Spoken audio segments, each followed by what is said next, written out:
Yes, ladies and gentlemen, thank you once again for joining us here on INC Live for the UFC 294 preview show. My name is Karl Bainbridge, and I am joined by the man on the right-hand side of my screen. He is the Matthew Pinson to my Steve Redgrave. He's my friend and yours. It's Joe Neal. Joe, thank you very much for joining us again. Yeah, back to be here again. I'm still, though, don't worry, this weekend, I am still the Bobby Fish to your Kyle O'Reilly, because where's the lie? To a deafening silence from the impact zone. Super funny. I will never not think that's hilarious. Don't get me wrong, I still think that Impact is a good show, but Mm-hmm. there was just no atmosphere whatsoever. Trust me, the UFC Apex has a better atmosphere than the TNA Impact Zone these days. It's crazy to think, because I thought going to small crowds for the craziest wild crowds you could get was the way to go because of how NXT had it. Especially if you want the reactions you're trying to elicit. But I don't know. Maybe NXT was just that crazy lightning in a bottle back in the black and gold era. Yeah.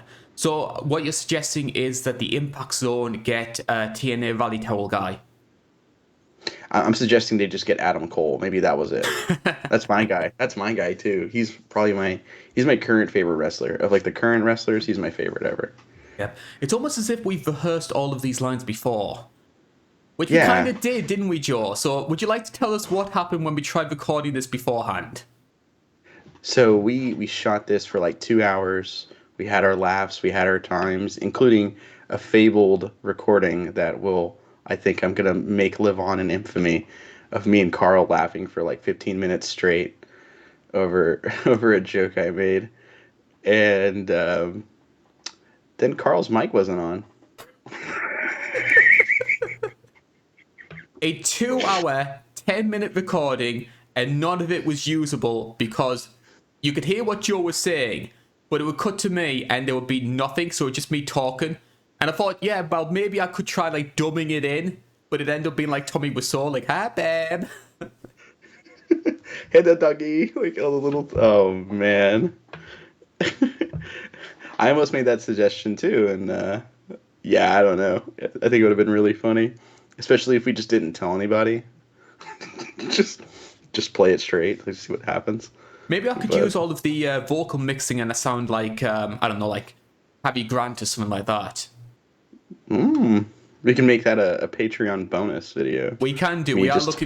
We are looking for ideas to try and boost the Patreon side of things. And speaking of Patreon, if you do like what you're hearing and seeing over on INC Live and on It's Not Cagefighting, you can donate to our Patreon page. In return, Joe will cover any event of your wish as part of the Retro Review series. And we do have some big news regarding that series at the end of the show, so please stay tuned to that. The good thing, Joe, yes? I just thought of this. It's October, and Eldritch Horror is. I have cigarette ash on me. I just caught it in the camera, or at least I don't know. Anyways, fuzz from I know what it's from. But we have it's October, and Eldritch Horror has a lot of people descending into madness. That's what we can do. That's what we can frame it as. Joe descends into madness by talking to no one for 2 hours. I actually once did a 4-hour sports show for community radio, so it was just me on my own and a microphone in basically a storage cupboard for 4 hours. Hardest thing I've ever done. Oh man, I could probably do it for an hour and a half, and then by the end of the hour and a half, I'm I gotta go. I think I'd be going insane myself. But 4 hours. It was hard going, and especially as well, that was Newcastle under the Mike Ashley era, so that made things even worse. Yeah, I remember you told me those were rough times. Very, very. The good thing though, Joe, is that between yesterday when we tried recording for the first time and today, there's been no change in terms of big MMA news, so we're still able to cover some of the same stories we did first time around. Now, before we get to UFC 294, we want your opinion, and I assume you'll be going into more detail about this when you cover the post-fight reaction. What is your opinion on the big news that the UFC will no longer be associated with USADA? I think first off, a congratulations is in order. This is Connor's first win since 2016, right? No, 2020, Donald Cerrone. 19? It was 2020. It was okay. 2020 Donald's run. I thought that was 2019. But yeah, it's Connor's first win in a while. It's scummy. It's really scummy to me because it just rings of insincerity from the UFC because I understand there were some problems with like scheduling, because they'll tell you that their operating hours, right? But then they'll show up outside of their operating hours in the middle of the night and just wake fighters up the week they have a fight or during their really hard weight cut, which is really hard. Everyone's seen the Instagram videos of like Nate and Paulo Costa having to just sit around waiting for this guy to like read their pee. It's always awkward. And but yeah, I don't know. It's very telling to me when the head of USADA is like, hey, blah blah blah. They wanted an exemption for Connor, and we were like, no, we're not going to do that. And after that, our contract negotiations got unattainable. It just rings of the potential of like a Brock Lesnar situation where they knew Brock Lesnar was roided going into it. Because I don't think they necessarily care if the sport is clean or not. Like that's kind of a conspiracy theory I've had for a while. Jones They just kind of have to. Yeah. Like some of their biggest money makers are guys clearly on steroids. John Jones, Brock Lesnar, and Connor now.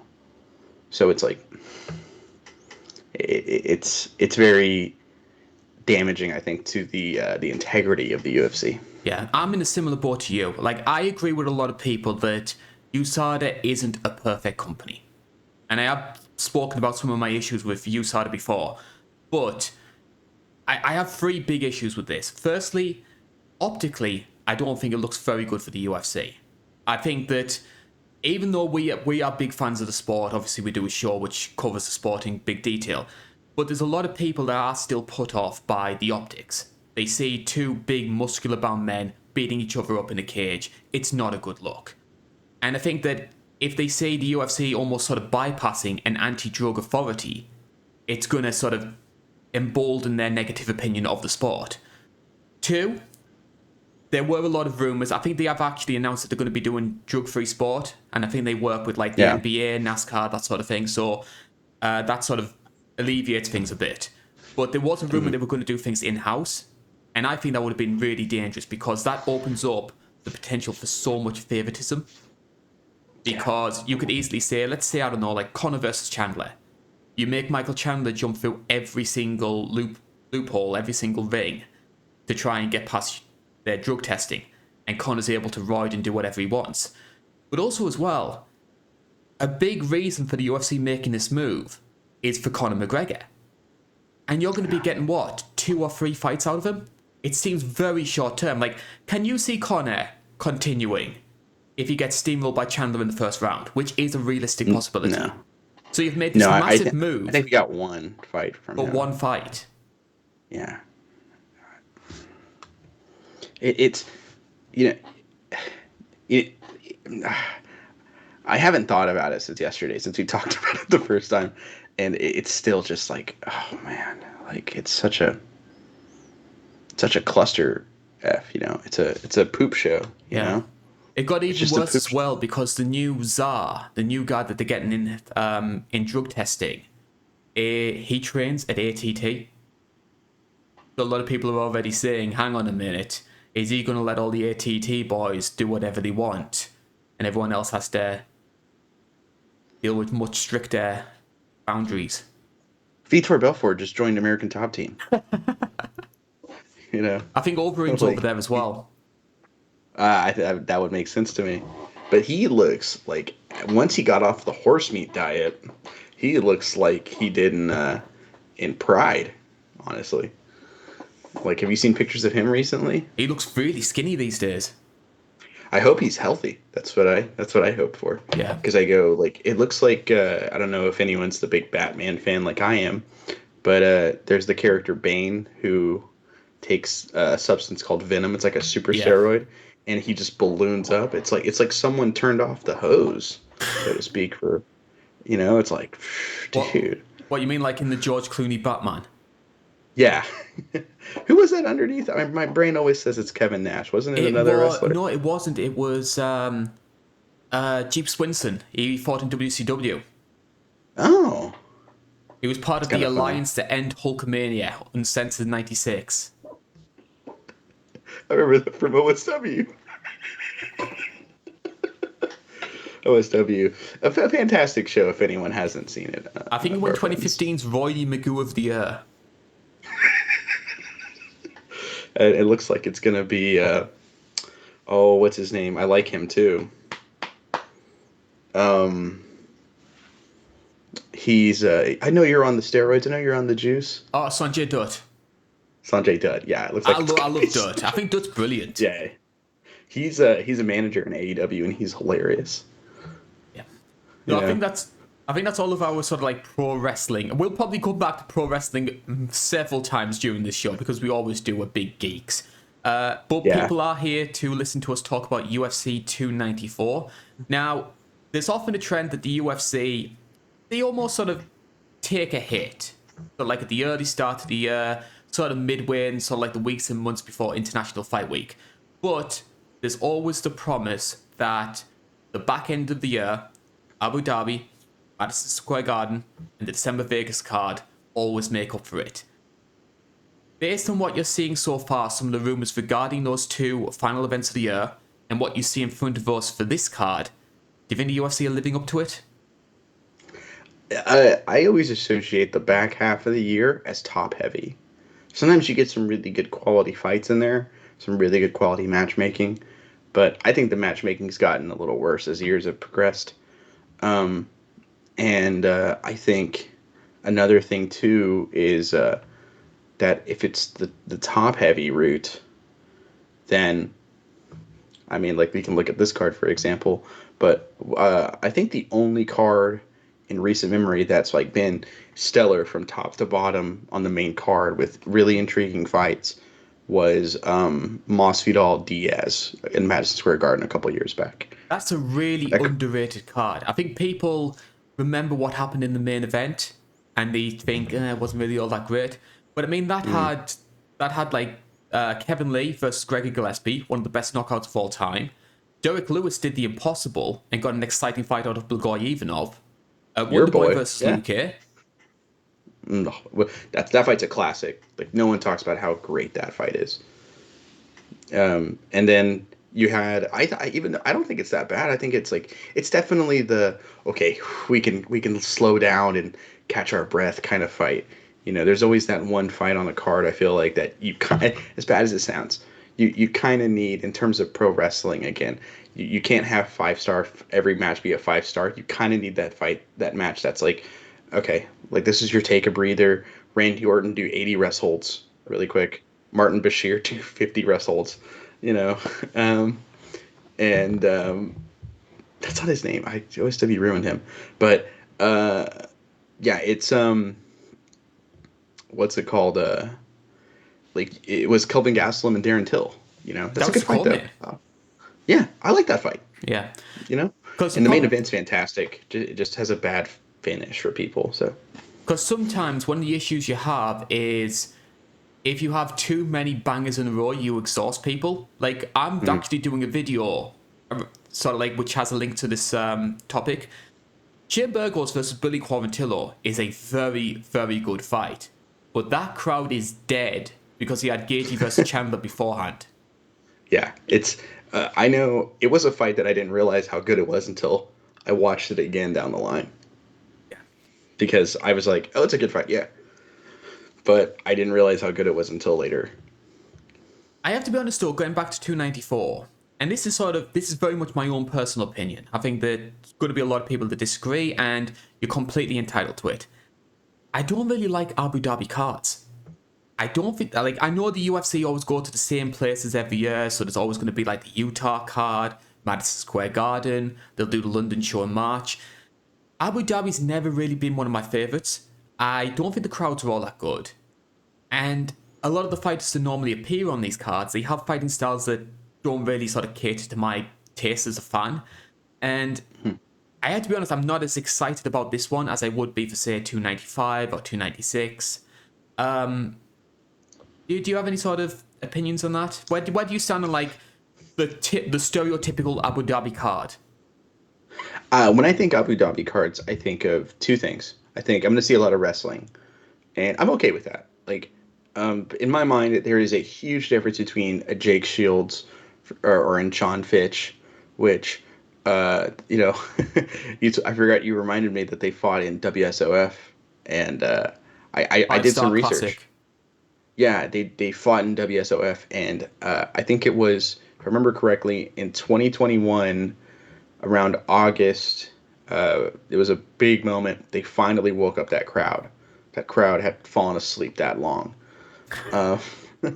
But there's a big difference between like those kind of guys to me than there is at like a Habib or even Makhachev, So typically the Dagestani wrestlers are much more active, much more aggressive when they get top position. Typically, it's not always the case, but they can be, But my big problem with Abu Dhabi cards is the fact that they just, like, the matchmaking is very one-sided. Yes. You typically don't put in guys who are going to hurt. I'm trying to think of how to word it. I feel like that's a crowd that is there to see a certain thing happen. They cater to the hometown crowd. Yeah, and so it's like, let's not put in, like, oh, okay, Saeed Nurmagomedov, fights on the opening fight. He lost to Jonathan Martinez. Like, what we should do? We should give him Corey Sandhagen or Song Yadong. It's like, no, they're not going to do that. They're not going to do that. They're going to give him a guy who's 0-1 in the UFC. Even though he had a big streak before that, they're going to give like certain people like different fights. Like, there's the fights on the prelim where we have Makhachev and Tim Elliott. Tim Elliott is an awesome fight for him, but Tim Elliott's still a little past it. So I could see the UFC thinking that's a good step for him. And there's a lot of things like that, and it just kind of irks me a little bit because it kind of caters to my current theory that, the matchmaking's gotten worse, and the only fix for it, I think there's only one fix. It's to hire me to do it. Now, hear me out. Sometimes you might have a weird fight. Like, sometimes you'll see, like, what's Taito Iwasa doing fighting Roman Dolidze? Don't worry about it. But, like, so you're going to... I think I could provide a much better fights for everybody. Is that because Dolidze took Cheyenne off the market? Yes, he did. She seems quite annoying, but she is incredibly gorgeous to me. She seems like an annoying woman, but just beautiful. He says as he slowly lowers down his trousers. No, hands are up here. Yeah, I'm gonna say, Joe, it's a good thing that the camera is just cutting you off from the waist, because I'd hate to see what's going on down there. You're doing the whole Brian Campbell thing. In fairness to me, you're the one that told me to raise it earlier, so I was willing to. True. I said make it a Patreon bonus video. We lower it. That's more of OnlyFans. Yeah, there you go. Oh, that's our new venue, dude. Yeah. Listen, if Diego Sanchez can make money on there, so can we. Well, most of Diego's videos was just him batting a balloon around. Yeah, it was Joshua Fabia, and I don't know this, but apparently, according to a documentary I'm sure we both watched, it was Joshua Fabia and Joshua Fabia's girlfriend running it, and they would put things like, "Look at that tight, hot ass."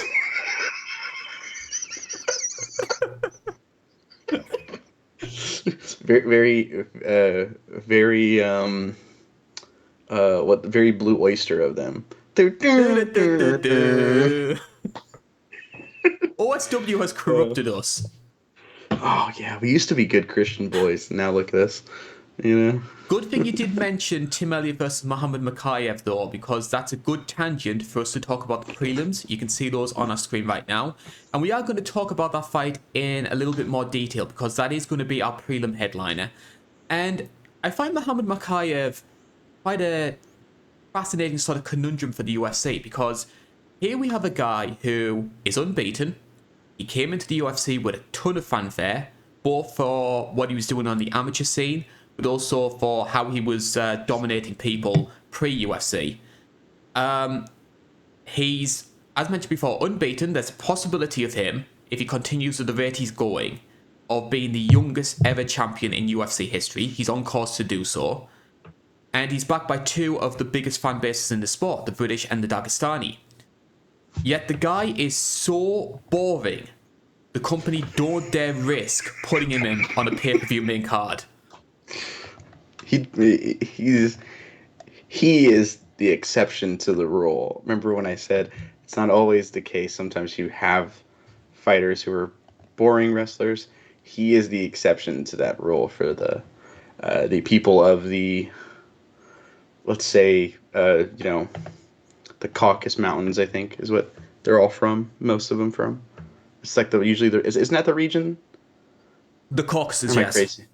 The Caucasus, yeah. He's the Caucasus Mountain John Fitch. And what sucks is I covered his debut, and I was blown away by this guy. He came out.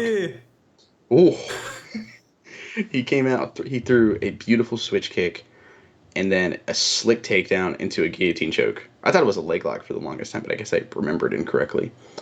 And got the win, And I was like, this guy's the man. Like, this guy's awesome. And now I'm like, okay, like, it's a Makhachev fight. Can I just have someone else watch it and tell me what happened? It's never, they haven't been good. But I gotta say, I know we're gonna bring it up, but he is tough, like mentally super tough. Yeah, I mean, we don't have any issues with Muhammad Makhachev as a fighter. He's obviously incredibly talented at what he does. It's just, as fight fans, we're not entertained by it. Yeah, he's just kind of boring. Yeah. I am interested to see, though, there is one intrigue when it comes to a Makhachev fight this time, though. This is his first fight since he suffered a really, really bad injury, because he was caught in a leg lock, and like that knee was pretty much bending backwards. He refused to tap, still went on to win. This is going to be his first fight since he underwent surgery.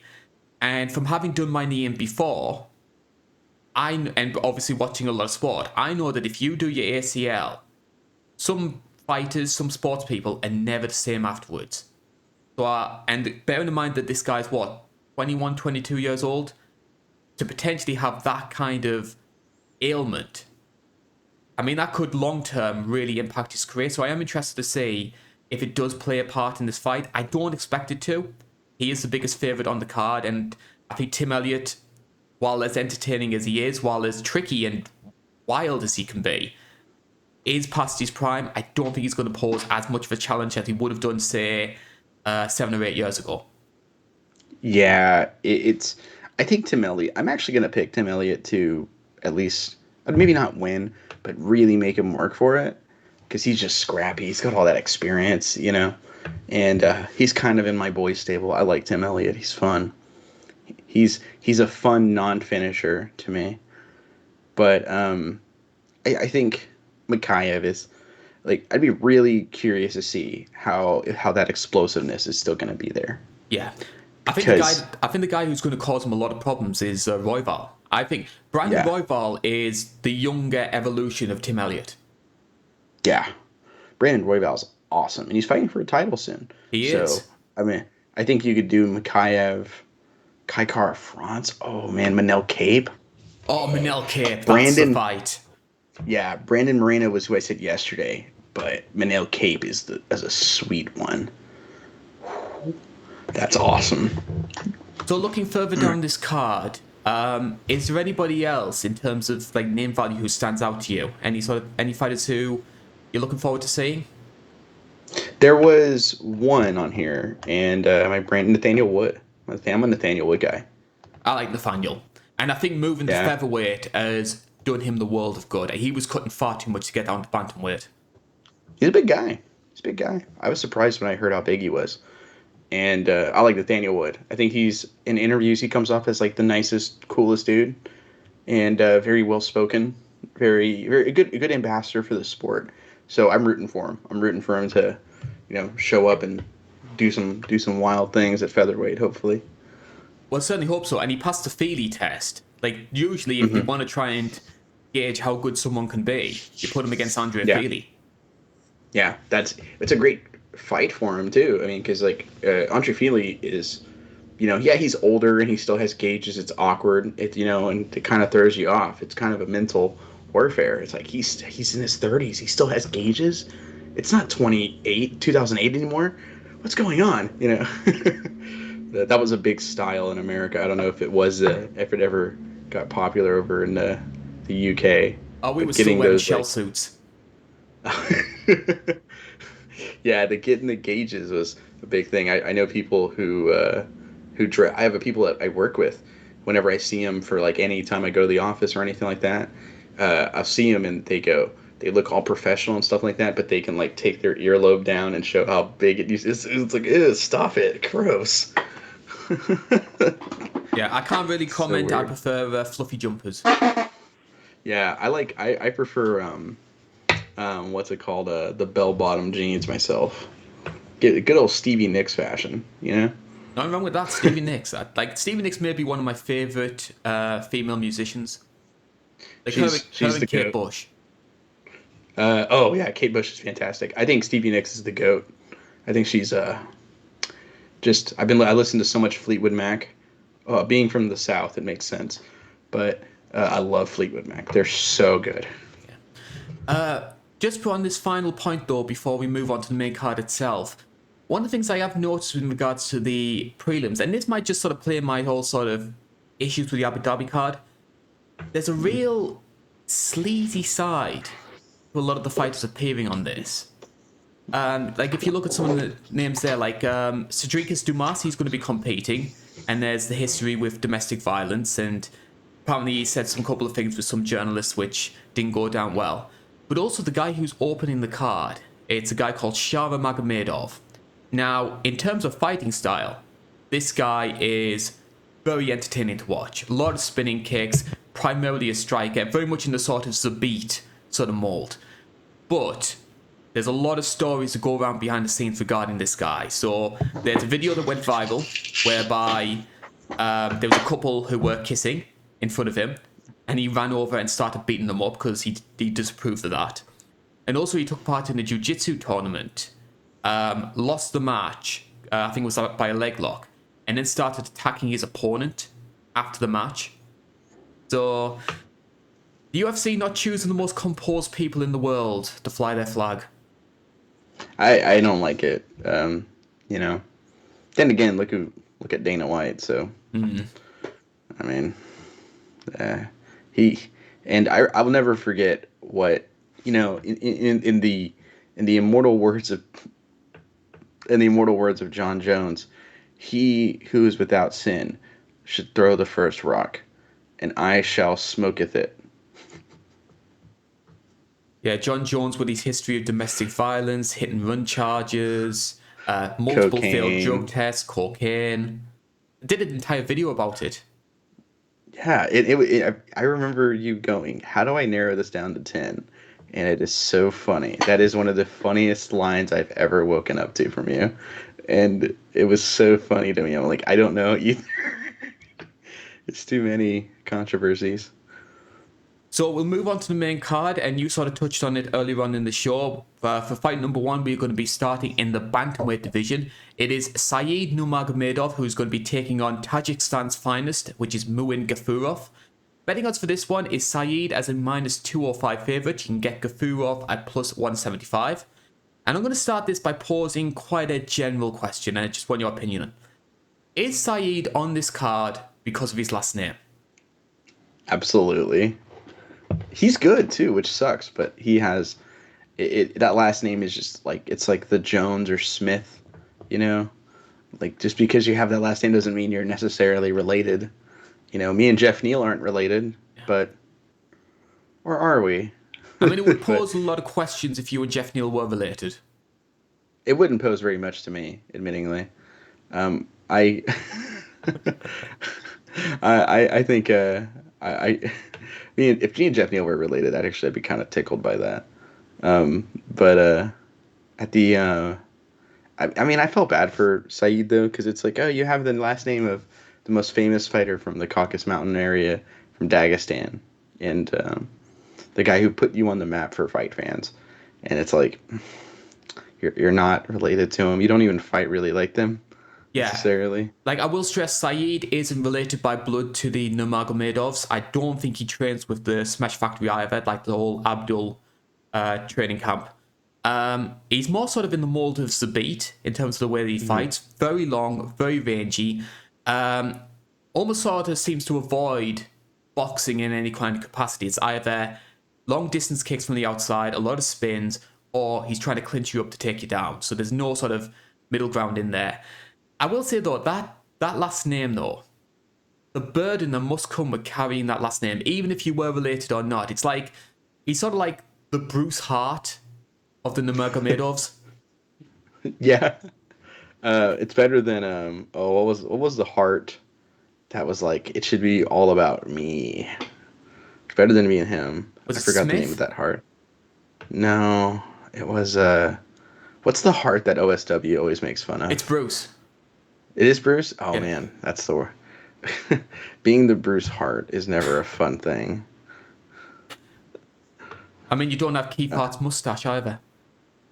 It's a hell of a mustache. We need more mustaches in the UFC. Like, RDA had one for a little bit, but like, I'm talking like a It was full-on awesome. Don Fry Dan Severn.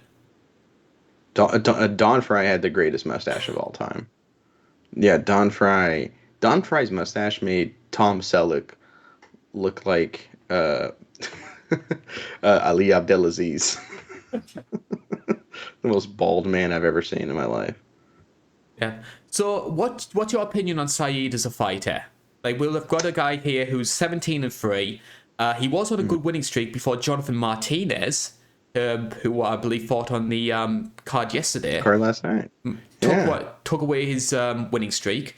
What was your opinion on that fight? What's your opinion on Saeed as a fighter? Do you think this is an easy bounce back for him? Where do you personally stand? Man, I think that Jonathan Martinez lost his aging pretty well, admittingly, to me right now at least. But yeah, I mean, Saeed, he's really good. He's very Zabit-esque, where they don't like to have. He doesn't necessarily like to box. Like Zabit didn't like to box. One thing he does have over Zabit is the fact that Zabit hit like a small girl. Yeah, that was the line that killed us yesterday for like 10 minutes. It It's is a great so line, no. yeah, Jack Slack, blessed, Jack Slack claimed that about Zabit because he's like, Zabit hits a guy in the face clean right on the button for like 50 times a fight in a round even, and he doesn't have a single finish. Like, what's going on? He must hit like a small girl. um, but yeah, So there you go. Slacky well, doesn't only take the mick out of Shevin Musasi. Yeah, he used to take it out of he's taken it out of everybody. It's Mighty Mouse recently. He takes it out as a beat. But Saeed does have power though. Saeed can finish guys with his strikes. He's got a good submission game. He can wrestle. I mean, if you look at his last name, he isn't as insane of a wrestler as you would expect, but he is a good wrestler if you've never seen him fight. But the big thing is very Taekwondo style. Likes to circle and move and just snap kicks up. Not a lot of straight kicks though, so I think that could give him some problems in this matchup. I think if there's two sort of weaknesses when it comes to Saeed, I don't think he enjoys being pressured. It's like what you always say, you've got to pressure the kicker, sort of like overwhelm them. And also as well, one of his losses in the UFC came against Heoni Barcelos. And Barcelos used a very wrestling-centric game to sort of neutralize him on the ground. And that just kind of held him down for like 3 rounds. And that plays into Muin Gafurov, who he's only had one fight in the UFC. He lost to John Castaneda earlier on in the year, the Sexy Mexi, which must be up there as one of the best nicknames in the sport. And I have to admit, I completely forgot about this fight. It was on one of those Apex fight nights, and it just seemed to blend into one. I rewatched it. Very entertaining fight. And this guy is just constant pressure, just coming forward, big wild overhands. I'm going to try and get you against the fence and try and take you down. It's very fun, very very throwback style to me. Of just like come in there, just The starts. Vanderlei style. Yeah, it's a little bit, it's an upgraded version of the Bart Simpson. If it's not my Hey, fault if you're getting close. the Bart Simpson strategy won Juliana Pena the bantamweight title. She used the Simpson style in general because she was homering it for the first round, and then last thing I remember is Mo coming in on the. But yeah, he is there. There is no break on his train. It is full speed ahead with Vanderlei hooks, chin a little up in the air, coming at you, and he's going to get you to the cage, and he is going to shoot. Yeah. And it's very fun. He's a very fun little just ball of aggression and anger.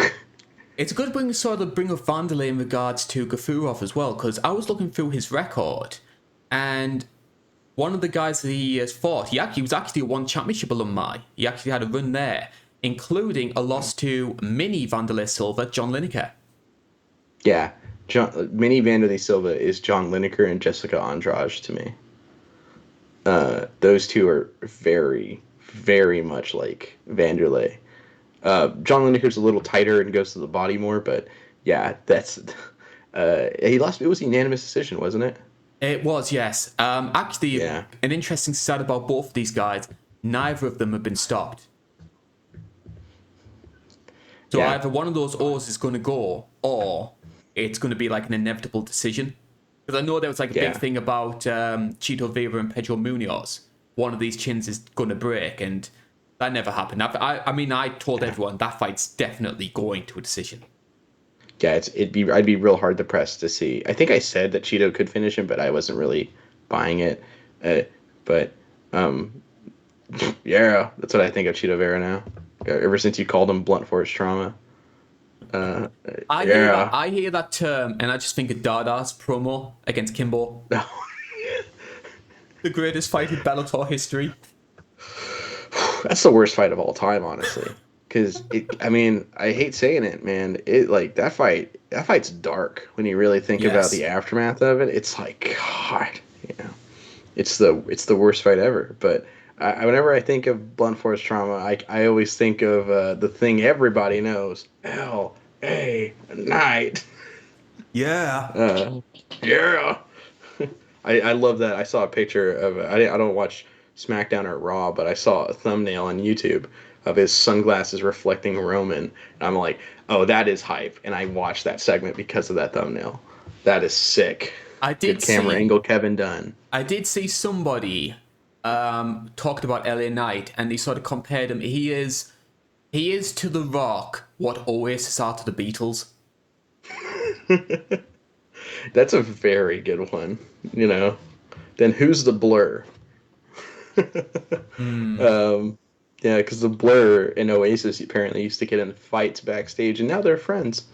Yeah. I mean, a lot of that was the media. I actually wrote one of my dissertations on Cool Britannia, so like Blur, Oasis, Pulp, Suede, that sort of thing. Mm-hmm. Oh, it's a good era. Very good era. Great era. And speaking of good eras, the bantamweight division is going through a hell of a good era right now. Like, the amazing thing is, I think we have two very talented fighters. And I think on paper, this could be a competitive fight between the two. Yeah. And they're both unranked. This division is absolutely stacked. It's the best division in the world right now. Bantamweight is. Like, it's the best division in the world. You can have, if it's like, hey, we're going to make a ranked fight in the UFC between bantamweights, it's like, grab your popcorn, because they're most likely going to be the best fight on the card. And like, I think a fight that didn't get enough love, it was 2 years ago. It was in Abu Dhabi, I think, as well, for free. Was Sanhagen and Piotr Jan. A good fight. That was an interim title, wasn't it? Yeah, that's probably like one of like in my top fights ever, because it's just a perfect fight for me. Both guys just kind of stepping it up, amping it up. and one person like momentum shifts all over the place on a technical striking level. It's so cool. It's just such a And shame that's a teacher's pet at the top of it, doesn't it? yeah, it does. It did have a. It's just a shame that Piotr Jan imploded too, because he was so awesome for a while. Yeah. Um, but the bantamweight is incredible. It's just got. If it wasn't for the fact that we have a poodle as champion, I would I would be, hey man, poodle. You know what, man, poodles are good dogs though. Like, our dog recently here got out, and we haven't been able to find him. So I was thinking about, it, I was like, man, poodles are good dogs. They're smart, good breed. I didn't know about your But dog. oh yeah, he got out. He got out Friday, Have you got him and back? we have no idea where he is. Oh no.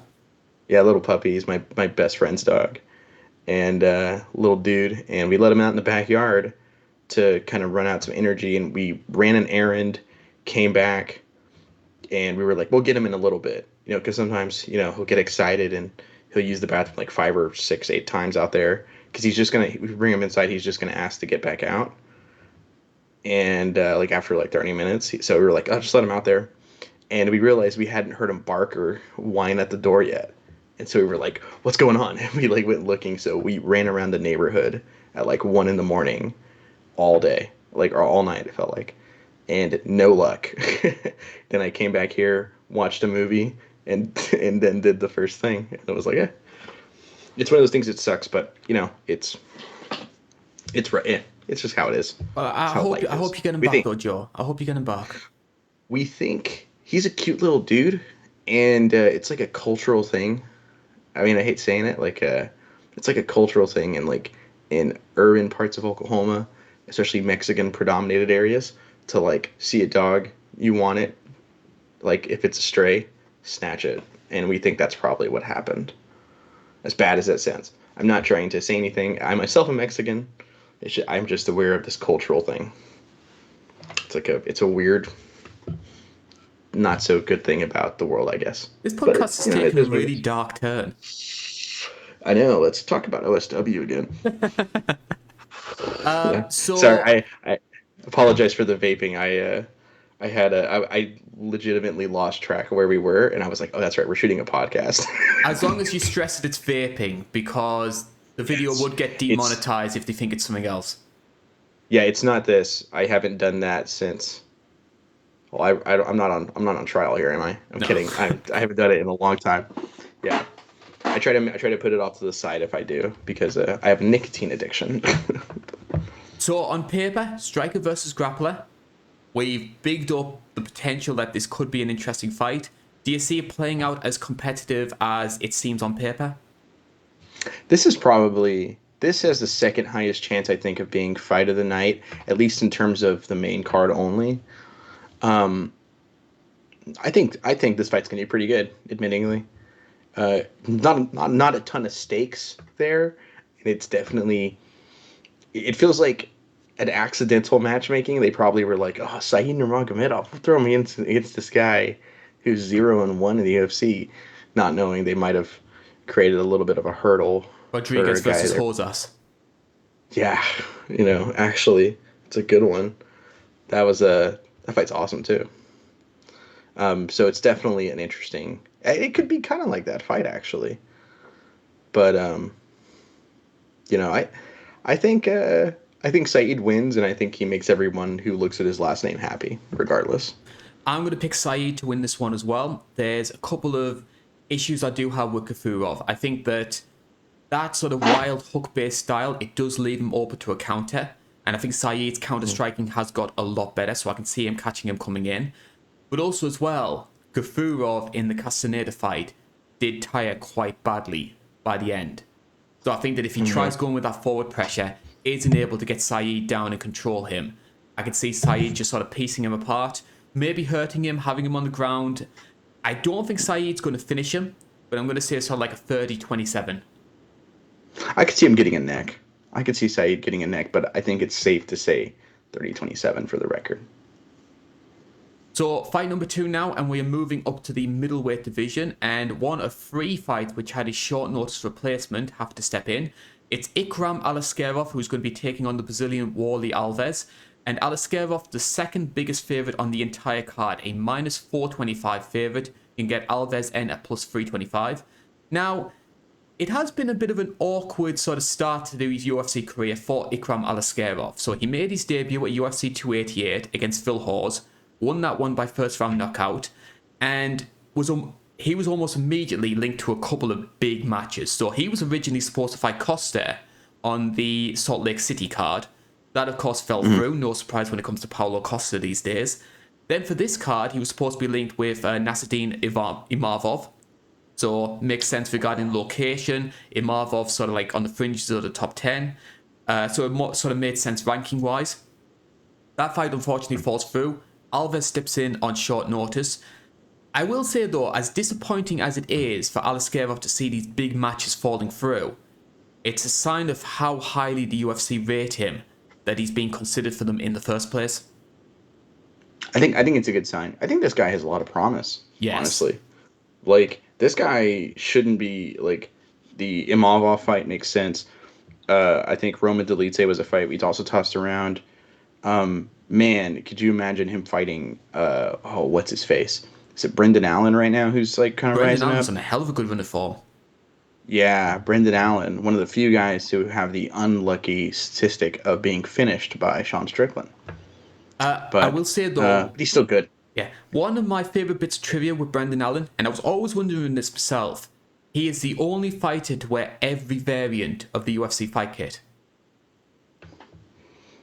That's kind of cool, actually. So black, white, red, yellow, green, blue. That's awesome. Very colorful guy. Yeah. No. I think like this guy, Aliskerov, he's got a lot of potential. He hits hard. He's pretty sound on the feet, and he's a very good grappler as well. It's kind of his Phil Hawes finish is terrifying. And Phil Hawes is a guy that I think, because of his athleticism and well-roundedness, he doesn't have the capacity to beat everybody, but he can give everybody a tough round or two. So that's why I think a lot of people kind of go, oh, it's fine that Phil Hawes had success in the debut fight. That's kind of my line of thinking as well. I mean, Phil Hawes looked really good against Chris Curtis, then got finished. There's times where Phil Hawes looks unbelievable and then just loses. It's just kind of how it is. Were you concerned about how much success Hawes was having early in that fight? Because I was one of the people who was... Like, I bigged up Aliskerov when we talked about the prelims of 288, and I said Phil Hawes was going to have a tough night. And yet, for the early stages of that fight, he was piecing Aliskerov apart. It took Aliskerov a while to get into that match. I don't, because I think of like Chris Curtis and him. He gave Chris Curtis a lot of problems, and then Chris Curtis just uncorked a left hand on him, and that was it, you know. And so it's like I've seen Phil Hawes just give much better fighters a tough run because of how like multifaceted he is, and just how sound he is. Like he's very sound. He's like a sound glass cannon in my mind, you know. But Aliskerov just, I think that finish is really terrifying, admittingly.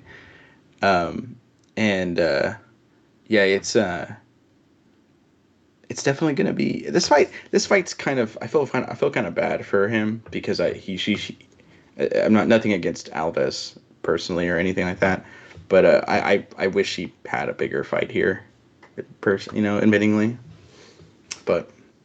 So we'll talk about Wally Alves in a lot more detail here. 14-6 record. It is his first pay-per-view main card appearance since UFC 198. He fought Brian Barberena, which is a criminally underrated fight. Nobody ever talks about how good that one is. It's also his first middleweight match since he was on the Brazilian version of The Ultimate Fighter, which he ended up winning. But when a lot of people speak about Wally Alves, they usually bring up two things. One is the win over Colby Covington. He was the first guy to beat Colby and did so by submission. But also a lot of people feel like he never lived up to the potential that he showed on TUF. And he's a bit of a missed opportunity. Would you say that's fair? It's super fair.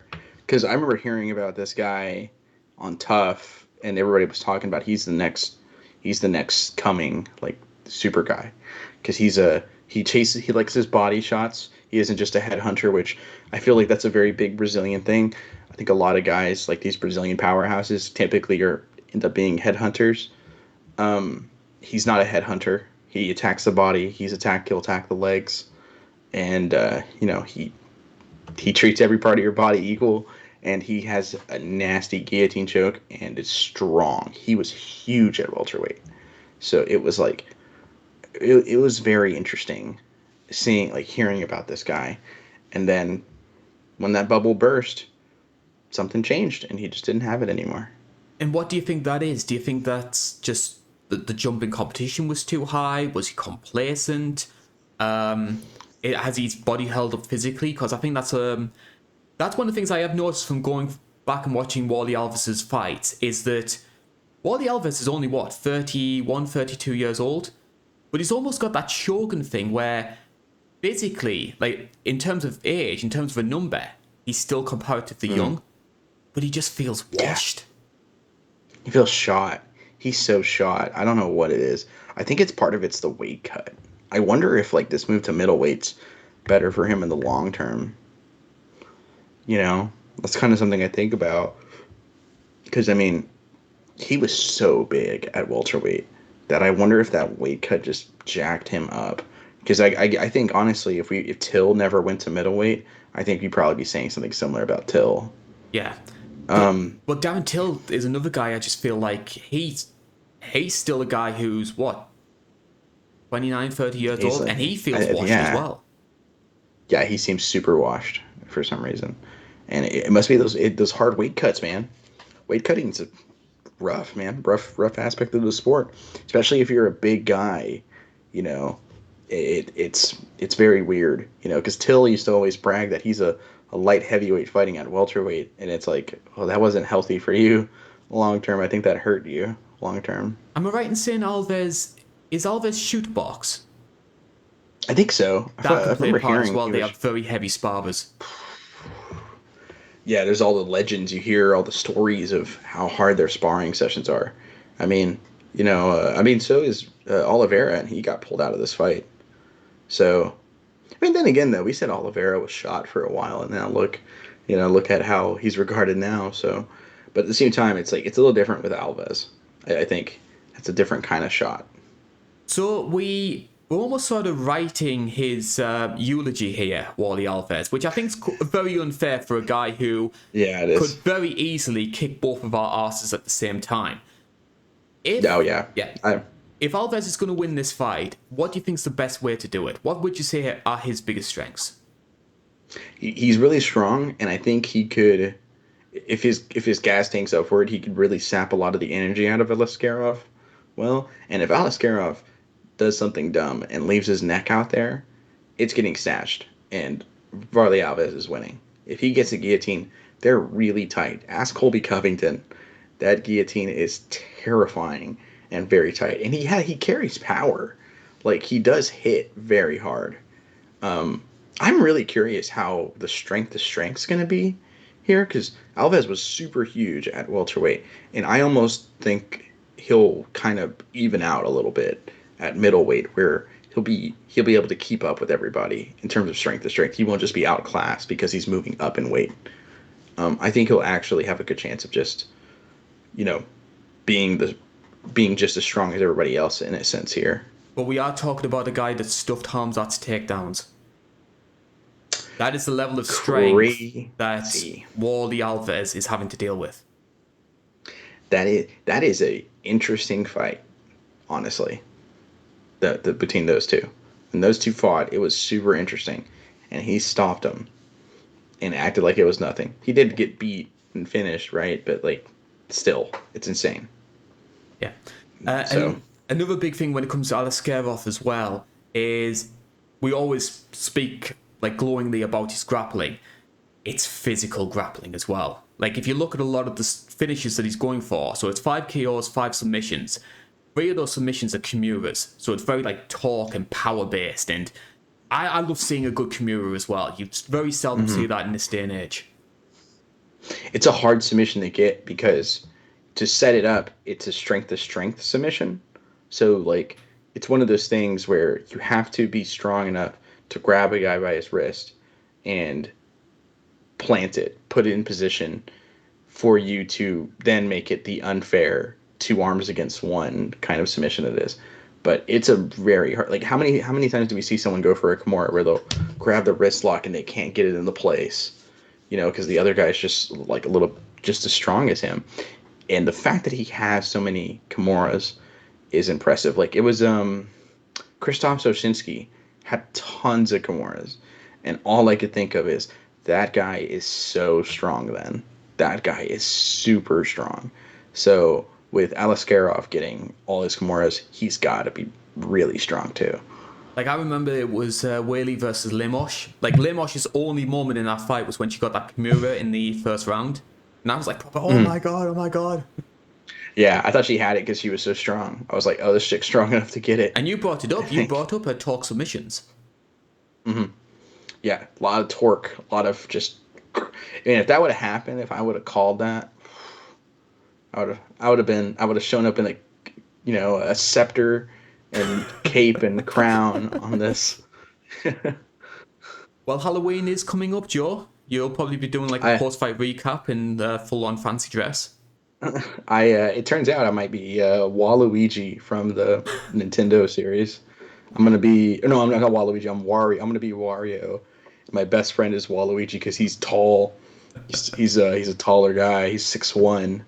And with my friends that are hosting the Halloween party, him and his brother are going as Mario and Luigi, and they have no idea that we're going to be Wario and Waluigi to mess with them.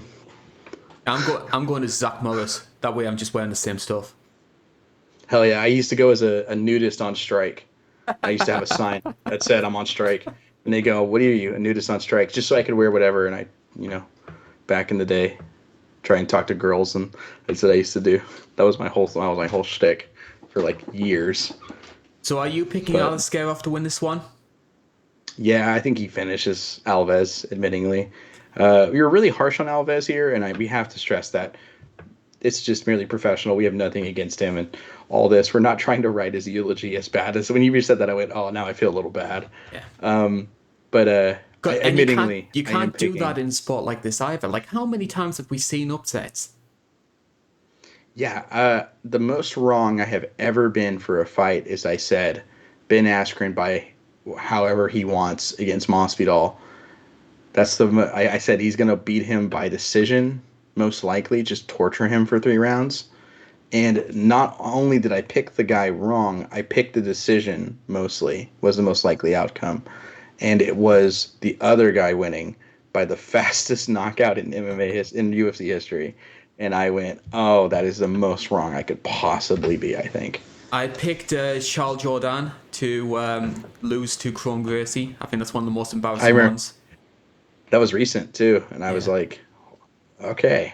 This is how I come back in the fight record. Well, I thought he'd been working with Cesar Gracie. He'd been working with the Diaz's, so he had some element of striking. Charles doesn't like going backwards. I thought if he's able to get him down, it's going to be a wrap. But obviously, he took that Gracie surname to heart, and very, very Nick Serra-esque, if you remember him in Elite XC. Yes, I do. Yeah, when he got TKO'd. Yeah. Yeah. We need to cover more of these Elite XC Strikeforce cards, because there are just some bizarre stories that just come from them. So anybody, if you are listening to this and you do want to donate to the Patreon page and nominate a retro review, some Elite XC or some Strikeforce would be fantastic. It's just I think the origin of Don't Be Scared, Homie is Elite XC. Yeah. There's an entire chapter of this sport that a lot of fans these days just don't recognize, don't remember. I love talking about it. It's so cool seeing comments going dude, I remember this card. I didn't really remember much from it, but I remember watching it. It's so cool seeing it again. I'm yeah, we got him. We got him, boys. I like that comment on the WEC video. They were talking about, obviously, Mighty Mouse lost his first ever fight on that card, and there was a hell of a good comment What was it? It was green, as Yeah. green as a Game Boy screen. They were like, someone said that Mighty Mouse was as green as a St. Patty's Day parade hosted by the Boston Celtics on a Game Boy Color screen.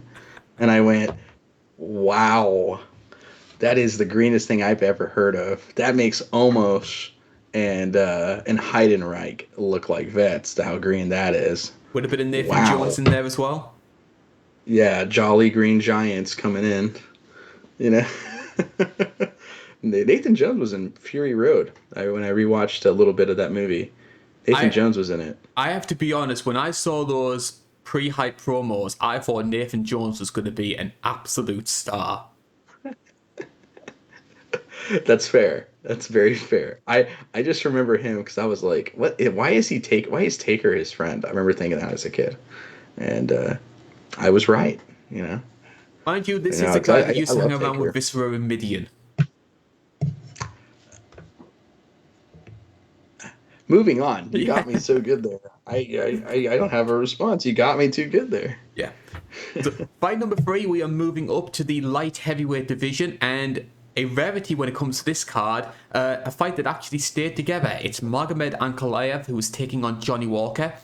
Ankalaev is a minus 350 favourite. He's taking on Walker, who is at plus 265. So I'm going to start with quite a bold question, and I just want your opinion on it. Is Magomed Ankalaev the best light heavyweight in the UFC? I think he's got probably the best claim for it, but I would pick Yuri over him. I think I see Yuri beating almost everybody, unless he's stupid against Pereira. Because I have this, not to spoil my pick. I'm really worried that he's gonna be like, no, I'm a samurai. I'll stand with Pereira. I've got a feeling that Alex is going to win that one as well. And given my whole stance is, I'm somebody who favours meritocracy. It would bother me to see a guy become a 2-division champion in the UFC off the back of looking scary, basically. Yeah. Regardless, Ankalaev has just as good of a claim as anybody, though, yes. I think. Because I scored his Jan Blachowicz fight for a draw. I scored that a draw, I think. Yeah, it was definitely a draw, I think, in my mind. Because I thought Jan did really well, but that last round's 100% at 10-8. And he's just, I mean, outside of the Paul Craig loss, he's been just untouchable. Yeah. One big thing that has stood out, though, with Ankalaev is, I'm very high on the guy in terms of his talent level. But you look at the record and you look at the fights themselves, he's a lot safer than he used to be. He was, in terms of striking, he was just putting guys away. He looked fantastic on the feet. And for whatever reason, just a trigger hit, the competition got better, and he is so cautious these days. And I think in part of the reason why people maybe don't want to give Ankalaev the credit that he maybe deserves is because of that safe style. I think it's the same with Rakic. He used to be so awesome, Ankalaev. Rakic is super boring. And Anthony Smith is kind of boring sometimes. But Rakic had that Jimmy Rivera knockout. He had a good run of knockouts as well. And again, he went very safe and cautious. On Manoa. Yeah, over Manoa, that's one of the cleanest head kicks I've ever seen land. And then you go, oh, this guy's got to be the man, and it's like, nah, not really.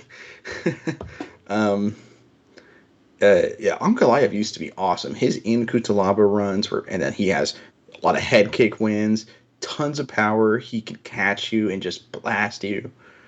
But then he started becoming really safe when he started reaching that upper echelon. And he's been really boring. I think this is my pick for the Snorefest of the card. The potential Snorefest. There's a potential there. I totally agree with you, because you have got Ankalaev, who is playing things a lot safer when it comes to being on the feet.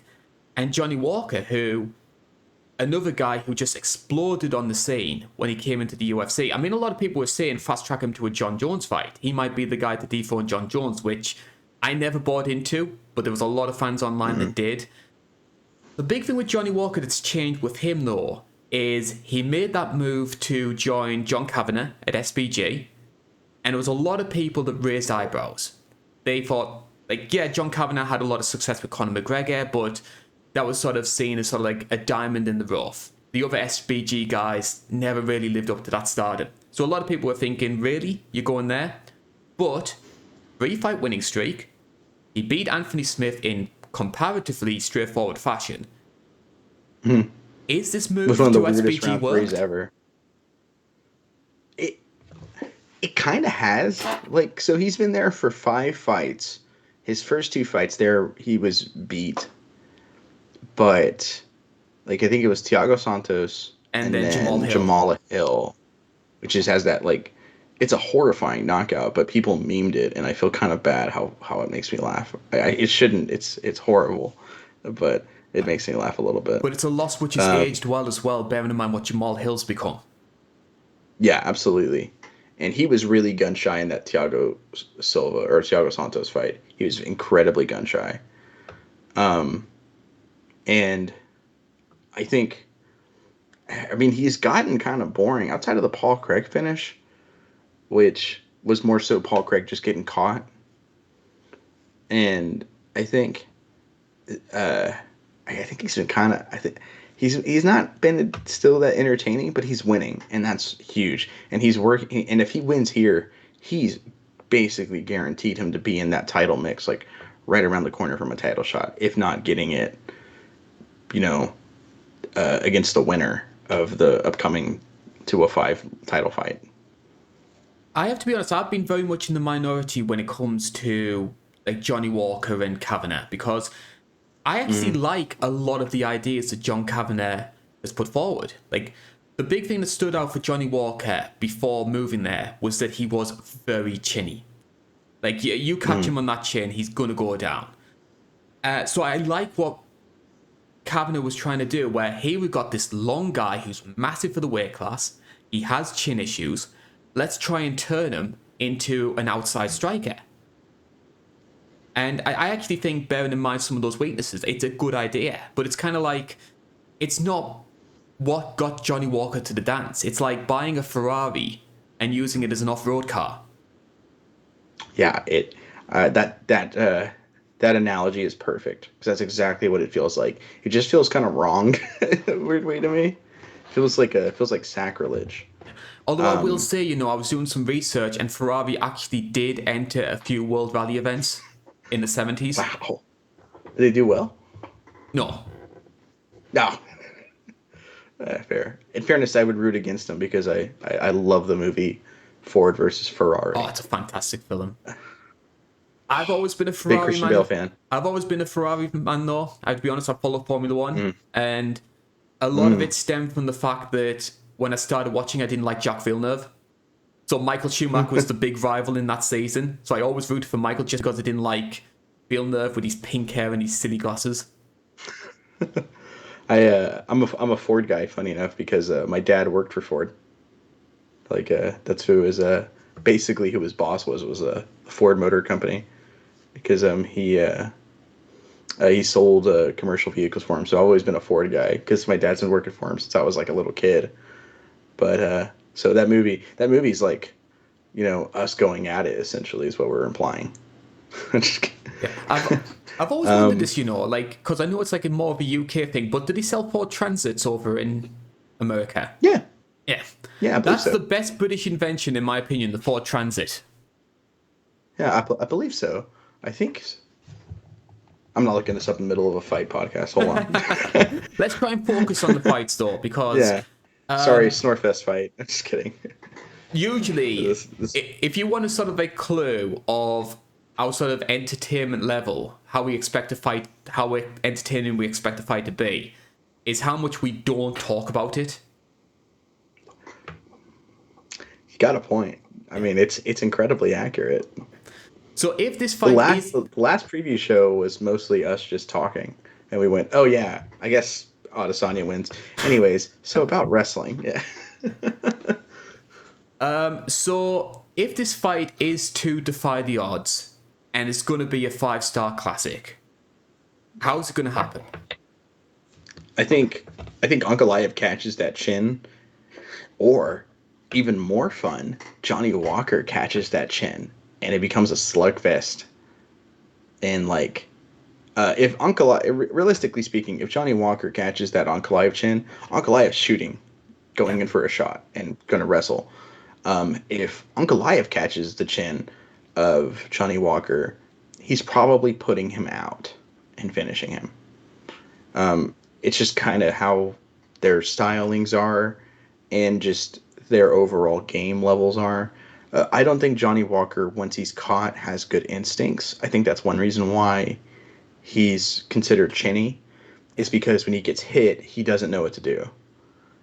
Whereas Ankalaev and a lot of people who are strikers but have a wrestling pedigree or vice versa, when they get hit, they have that instinct of just shooting in. Because that's one of the things I was So, saying about Frankie Edgar. Because Frankie Edgar always gets hailed as like having one of the best chins of all time. I don't think his chin was amazing. What he had was he knew what to do when he was hurt. yeah, he was just really calm under the fire. Yeah. Tony Ferguson Was like the as big well. thing. One of the best ever, when it comes to that. Like, knew what to do when he gets hurt. I mean, like, when I think of like crazy chins at lightweight, unironically, Habib took bombs from a ton of fighters, and I think I've only seen two of them like actually do anything. What do you mean? Michael Like Michael Johnson knocked Johnson his and head off. Poirier. Like Joe Michael Rogan Johnson and said it. Poirier. Michael Johnson and Poirier are like the only ones I've ever seen stun him. And that's also, well, Gaethje hurt him too. Gaethje blasted him with a couple of shots, but like of like the 5 or 6 bombs he landed on Habib, only one of them did anything. Like that guy had a wild chin. Admittingly, that's one reason why he ended up the way he did, 28-1, because Gleason Tebow beat him. Watch that Yes. fight. Yes. Gleason Tebow beat him. It's just a horrible decision. You brought up an interesting point when it comes to Ankalaev, though, and it was something I was actually going to bring up myself, is that a lot of people expect Ankalaev just to immediately start shooting for takedowns, because I think it's safe to say when you weigh up the wrestling of Johnny Walker up against the wrestling of Ankalaev, there's no competition. But what Ankalaev likes to do is he'll try and keep it standing as long as he possibly can. And if things start going south, then he'll turn to the wrestling. It's what happened against Blachowicz when he realized he was on the back foot. Then the wrestling came into play. And he did the same thing against Nikita Krylov. And if Walker does find some success early, that's when the shot will come. But for that moment where they are standing, and I think Ankalaev will try and keep it standing as long as he can, Walker has a chance. Giving the leg kicks would make... I think if... Yeah, I'll let you go first. Oh, that's a good point. You brought up the leg kicks. The leg kicks. Because Ankalaev could not defend them against Jan. Yeah. One thing, too, I think of big note here is this is an open side matchup. I feel like I say this every card, and I'm going to continue to say it. But in the open side matchup, meaning Ankalaev is a southpaw, typically is an orthodox fighter, typically. They both kind of switch, but for the most part, they're like that. Whenever a wrestler shoots in for a takedown in an open side matchup, the rear knee, the power knee, is in perfect position to be brought up and catch the chin. So that, and Johnny Walker has a lot of flying knee KOs. Yes. So Serkinov. Yeah. Oh my God. One of the craziest ones ever. He literally lines him up, feints on him, and then just leaps in and like a sniper puts it on the perfect spot. That's one of those. That's a great finish that they pushed him way too hard after, but it's a great finish regardless. And that is a way Johnny Walker could, if he does catch him, if he's aware of that, if SBG and them, I'm sure they know, because we make fun of John Cap, or at least I do. I make fun of John Kavanaugh a lot. But I'm sure, like, that's one of those things I feel like if you and me have thought of something, they've definitely thought of it too. Yeah. Kind of thing. Because I've seen a couple of interviews with John Kavanagh, and like, he's a smart guy. Yeah, it's sad to see him sort of like put in the same sort of bracket as sort of like the Tarverdians and Fabias of the world, because he is a very intelligent man, and I think his credentials. He's a nice guy too. Yes. I feel bad for the guy. Yeah. So I will say I am picking Ankalaev to win this one. I'm going to say a second round stoppage. I think he is going to catch the chin of Walker at some point. I can maybe see some wrestling from Ankalaev early in the first round and then catching him in the second. What's interesting though in regards to this fight though is because we have this log jam at 205, there isn't really much at stake for either guy It's because weird. I don't think the winner of this is going to be getting a title fight. I think they will pay Jamal Hill and he will get first dibs on whoever wins the belt at MSG. And also as well, I think Ankalaev's still in the bad books after what happened at 282. Like Dana did not like that fight at all. It's so funny to me. Like, he's such a little baby, Dana White is sometimes. Very petulant is the word we always say, but that, him being upset and walking out on that fight is like a 6 or 7 to me out of 10. Probably like a 6. It's fine. It's not egregiously bad. It's fine. It's not bad. It's not good either. It's just all right. I mean, there's exciting moments in it. I thought Jan was going to finish him with low kicks. I thought Ankalaev was going to finish him from top position in the 5th round. Like, I don't understand how that's the fight you walk out on. Yeah, for me, like 5 for me is like the sort of mediocre middle of the road fight. Like you sort of like quintessential apex fight is usually going to be a 5. That's the Yeah. level it is for me. Like Yeah, it's not I think I rank it a little bit more than that. yeah, it's not Viana versus Aldrich. That's the worst fight I've ever covered on the Retro Review series. Like, that's the only fight. I'll go on record in saying this. I said it yesterday too. I will proclaim this. That's the only fight I've ever went. Okay, like, so like there's sometimes like there's a lot of like Holly homing in the clinch, but I know something's good later, so I'll hit L to like when I'm rewatching it to like okay they clinch for a while. L they're still clinching. L they're still clinching. Like because it speeds it up 5-10 seconds. I'll do that to get to when they break away if like I know there's a knockout coming, so I can talk about the finishing sequence and all that. But that's the only fight where I ever like manually grabbed it, clicked, and dragged it. Like okay, nothing. Like maybe I can stomach the second round. No. Okay, like that's the worst fight I've ever covered. I think on the Retro Review series. Just wait till someone nominates UFC 33. Dude, someone's gonna make me watch Ngannou, Derek Lewis. Someone's gonna make me watch uh oh god, Carla Esparza Rose 2. I won money on that fight. That's the only good thing about that fight. I won money on it. The only good thing about that fight was the fact that I felt like I was a smarter man for having watched it multiple times to like score it for the recap video. And I will never forgive this channel for making me do that. No, I'm kidding. But I will say I did a video on like the worst rematches in MMA, and I did this intentionally. The thumbnail is Carla holding the belt because I expected people to click on it, just going fuck Carla, blah, blah. yeah, that's a horrible fight. That's probably the worst fight I've ever seen, admittingly, because it's 5 rounds. Whereas at least Derek Lewis and Ngannou, it's just 15 minutes of hell. And that's 25. And the commentary for Lewis versus Ngannou is hilarious. It's just it's Rogan getting more and more angry, and Dominic Cruz going, "Oh no, Francis is just worried about what happened against Stipe. Trust me, 3rd round he'll open up." It's a horrible fight. But the commentary is priceless. Dominic Cruz, I love him. Sometimes he is awful on commentary, and DC is usually kind of bad, I think, admittingly. Honestly, the best commentators right now are Felder and Sanko. Yeah. Bisping's usually, he's like hot and cold, I think, but Felder's fantastic, and I adore John Anik. I think John Anik is first ballot Hall of Famer for me. I'm actually surprised they haven't put any commentators in the Hall of Fame yet. They need to. They need to put Mike Goldberg. Deserves to be in there. Yeah. He's the golden team. That's what I always call him. Mike Goldberg and Joe Rogan. They're the golden team. Because I love John Anik.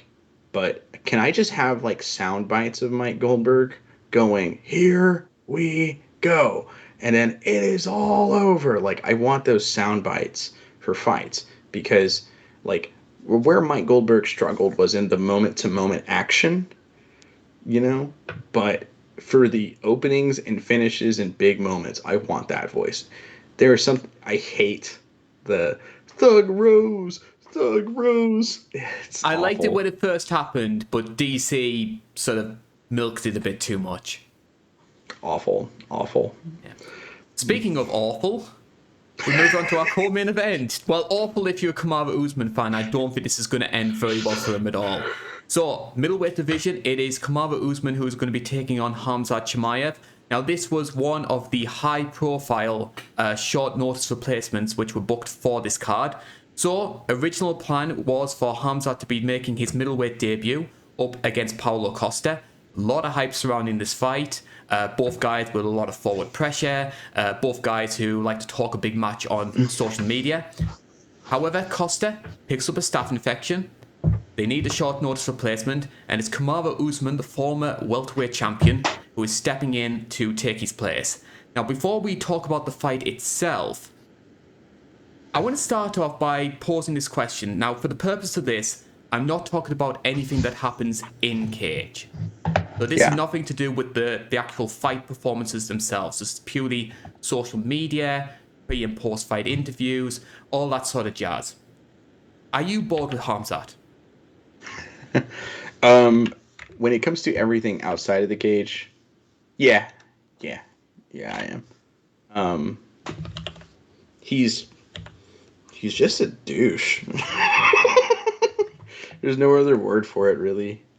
I find him to be like just kind of an a-hole. Like there's no other words for it, really. There's a difference between, like, look, we cover mixed martial arts. We're not Yeah. dealing with the sort of Mother Teresas of the world. You always expect these kind of personalities in this sport. But there is a difference between being sort of a fun douche, sort of like a Chael Sonnen or a Michael Bisping at the height of his career. Those are sort of fun douches, guys you love to hate. Hamzat is the opposite, in my opinion. And, like, I have to be honest, I've never been the biggest fan of the guy. And this is my own sort of personal opinion. And if you do like the guy, all the power to you. And I'm not going to hold that against you. Yeah, absolutely. Yeah. I've never liked fighters who immediately shoot for takedowns. That's always been sort of a pet peeve of mine. Even if you do something with it, it's just something I've never been keen on. Like, I'm British, so I always prefer strikers. I always felt there was an element of sort of Dana White privilege around the guy. Because when they were doing those Fight Island cards, and he was sat with Dana watching all the fights, I just thought, that didn't sit well with me. And I got bored of his whole I smash everyone's shtick pretty quickly. There's only so many times you can hear someone talk a big match on social media before you get bored of him. But I acknowledged I was in the minority. And I had to hold my tongue and just obviously keep myself to myself. Then UFC 279 happens. He gets given one of the biggest layups in UFC history. A pay-per-view main event against a beloved star he's going to steamroll. And he implodes. Like, not just the weight miss, but that entire fight week, he's fighting with everyone behind the scenes. He's, like, talking a big match. He's trying to fight Costa. He's trying to fight Kevin Holland. And I think it made a lot of people sort of see him the same way I did. An abrasive meathead. Yeah, him like going on this like tirade after he beat Kevin Holland was like, what's wrong with you, dude? Like you missed weight, like, and he wouldn't even acknowledge it, Like, right? Logan Like, well, they was told me asking him this. simple questions. Like saying, are you moving the middleweight? I smash. You can't if you don't make weight. I smash. So my best friend has a joke that the reason he says like that is he only knows like three things, like 5, 6 words in English, and he just kind of mixes them around, hoping that's like, it's good enough. Like brother, brother, brother, I smash, like I smash, I smash brother, like kind of thing. And that really kind of sold me that could be a distinct possibility. That said, God, is he insane in the cage? Like, I dislike him outside of it, but God, I wish I could just watch him fight more. He used to be so active, and Yes. now he fights like once a year if we're lucky, and it's just And that brings us on to the sort of big elephant in the room. Why is he so inactive? Because we sort of put this forward in a video on the main channel. We can't ignore the fact that this guy has deep connections to one of the world's most dangerous dictators. yeah, absolutely. Just Kadyrov, man. He's his babysitter, you called him. Basically, I yeah. was like, Like he yeah, trains his kids. yeah. It's I felt it's got to be visa issues, right? Is that what you and me are thinking? Did we That's agree the on that report going yesterday? around. There's a couple of reports. The big one that does the rounds is visa issues because of Kadyrov. There was Mm-hmm. also a rumor going around that his team were campaigning for a title fight off the Kevin Holland win, and the UFC were just like, stuff that win. We're not gonna reward you for that. And the sort of Costa fight was brought in originally as a compromise. I personally Mm-hmm. lean towards Kadyrov personally. Like the fact it's Okay. Abu Dhabi as well, which they may be a bit more lax when it comes to visa issues. And also as well, I think he's given up Swedish citizenship. So he's representing the UAE. So is he just Chechen then?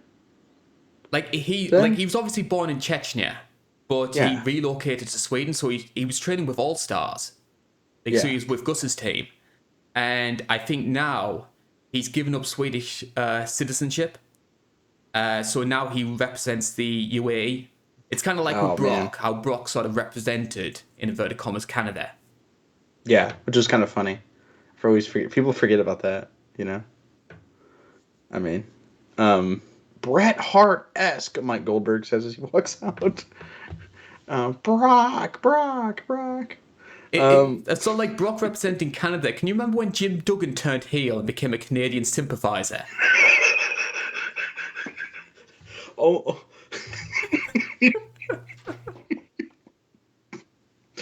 do you know what? Do you know what? One of our favorite wrestlers, not to wrestle, of course, but just to talk, Scott Steiner said about Mexico or about Canada. I have to hear He, this. he called them snow Mexicans. That's what he used to call Petey Williams and Bobby Roode back in the day. I'm always reminded of that South Park episode where, you know, the one where Canada goes on strike? So Yeah, they we want recruit a more group of money. Danes to take up all their jobs because Denmark is the Canada of Europe. We want more money. It's one of the best episodes ever. But this fight though could be interesting because this was a dream fight for me at welterweight, and now it's at middleweight on short notice. So And that's the part that worries me as well because I think a welterweight bout, and especially 2 or 3 years ago, would have been very, very interesting. Because I think Kamaru Usman at that point was still in his prime. And we know how good the guy's takedown defense always was. Like, I think it's a 98% takedown defense. Leon is the only guy to ever take him down. crazy. But at this point in time, 35 years old, and I don't know about you. I hate recency bias. It's always been something that I've always had an issue with when it comes to the sport, so I do apologize for sort of delving into that trap. I thought Kamaru Usman looked kind of old in the third Leon fight. I thought he looked kind of bad. I'll be honest. I thought he looked kind of bad. I saw a lot more of his like cat paw punches coming in. He looked like a really slow tank, just eating counter shots and failing to get takedowns. That fight, I thought Leon. I mean, obviously it was a competitive fight, but I thought Leon took it much easier than you and me even expected. Just so I feel like maybe his best is kind of behind him. And that makes a concern because if it's as easy as I fear it's going to be, people are going to look at the name and not Kamaru Usman sort of like the 2023 fighter. And the Yeah. UFC are going to ride it. You know what the UFC are like when it comes to stuff like this. They won't take into account the fact that Hamzat beat a past his prime Kamaru Usman in a higher weight class. They'll just focus on the fact he beat Kamaru Usman. I mean, to be fair, I think of what's the word I'm looking for? I could see what's it called? It's I think it's this prime just yet. I was thinking about this because yesterday I agreed with you. I think now I'm gonna take my Skip Bayless stance here. No, but if you don't know who that is, he is a talking head of sports here that it just makes outlandish claims with no basis because it's equals ratings and money. So basically, sort of Piers Morgan. Yeah, yeah, actually, very very fair. Um, uh, but he like I don't think it's necessarily fair to say he's washed yet. He did look washed in the Leon rematch, I thought. But I know some people don't probably disagree with that. So it I don't know if it necessarily is if he gets steamrolled here, which I kind of think he might be because of it. I don't think public perception itself will say that it would be, they'll say he was washed after this fight, not before this fight, if that makes sense. Yeah, I think it may come with the next welterweight fight. I don't see Kamaru Usman staying around at middleweight. So I mean, if they do like the Bilal fight and Bilal was to beat him, which personally, spoiler alert, I think if they do fight right now, I think I'm picking Bilal to win that one. Same here. Yeah, there are a lot of people though. Like Hamzat is, as you can tell based on what we said, quite a divisive fighter. There are a lot of people that want to see him lose. And the one guy that came closest to getting that O next to his name was Gilbert Burns. What did Gilbert do that nobody else has been able to? How did he have so much success? And is there anything that Usman can learn from that fight that he can take into this one? Because, as we know, Kamaru Usman and Gilbert Burns, Best friends. best friends and training partners.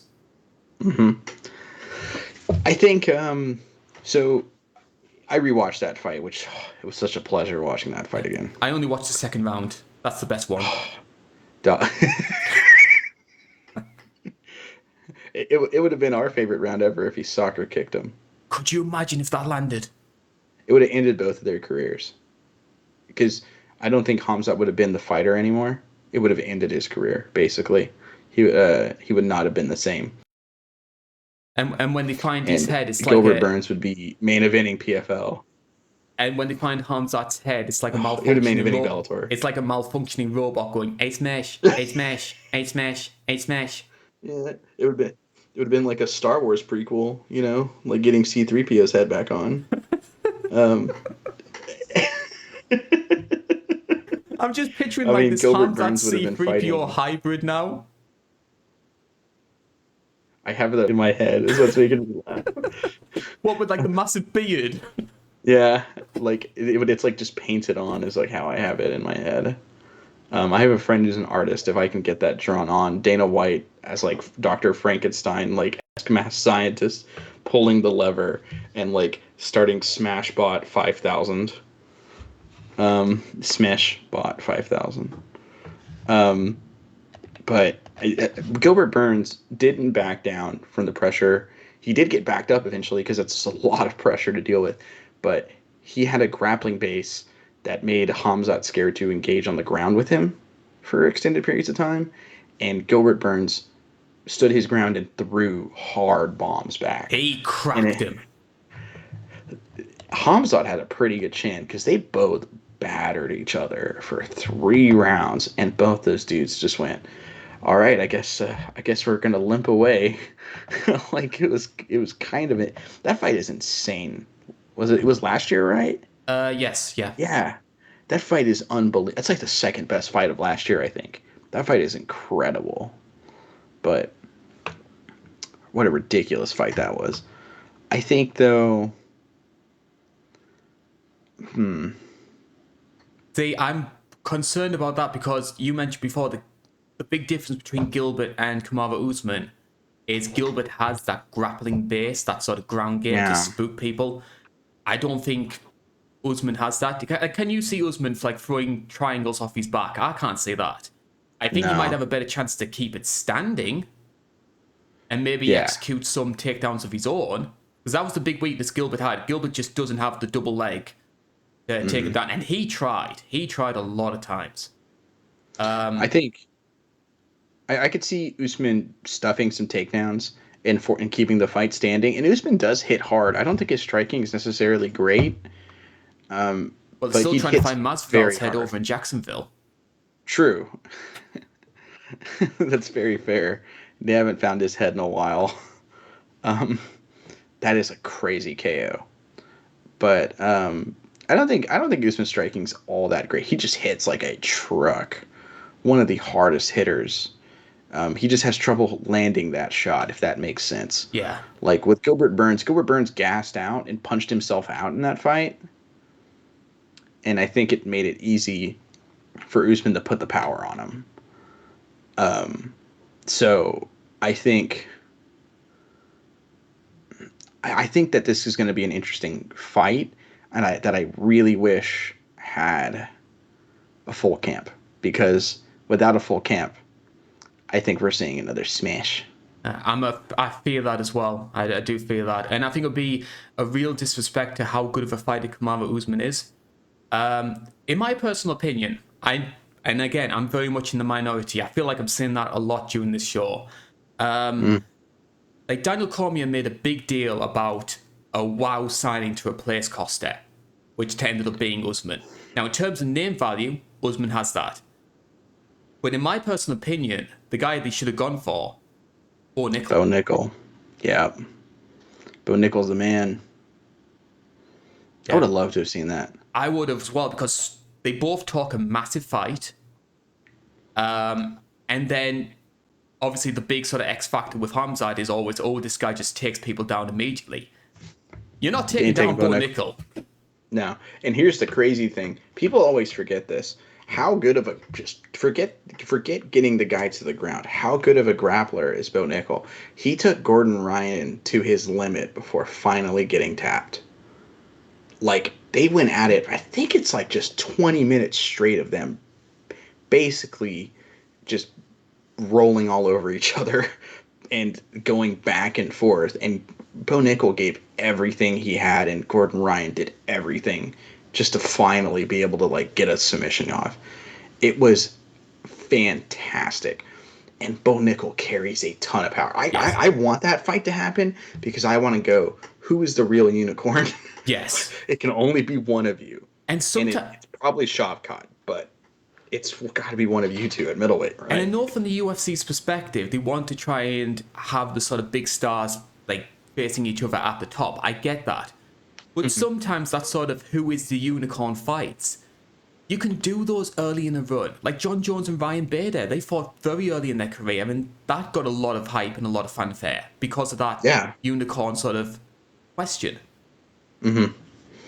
I think I'm okay with them fighting early, because then what if you build a rivalry that lasts forever?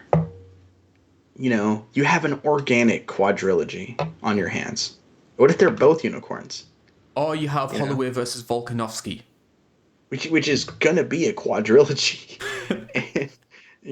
But that's for the next fight, I suppose. We'll talk about that. And it's a good thing we are. See, we work out these things, It's almost as if we've done this before, isn't it, Joe? It's just odd, isn't it? All I'm gonna say is that you and me are just too good at our jobs. We're clearly number 2 next to Morning Combat, and I think you know what? I'm gonna come out here and say it. Brian Campbell, you taking everything I work for. I will say, on the subject of like Luke Thomas and Brian Campbell, I've started to get the sort of salt and pepper in my beard as well.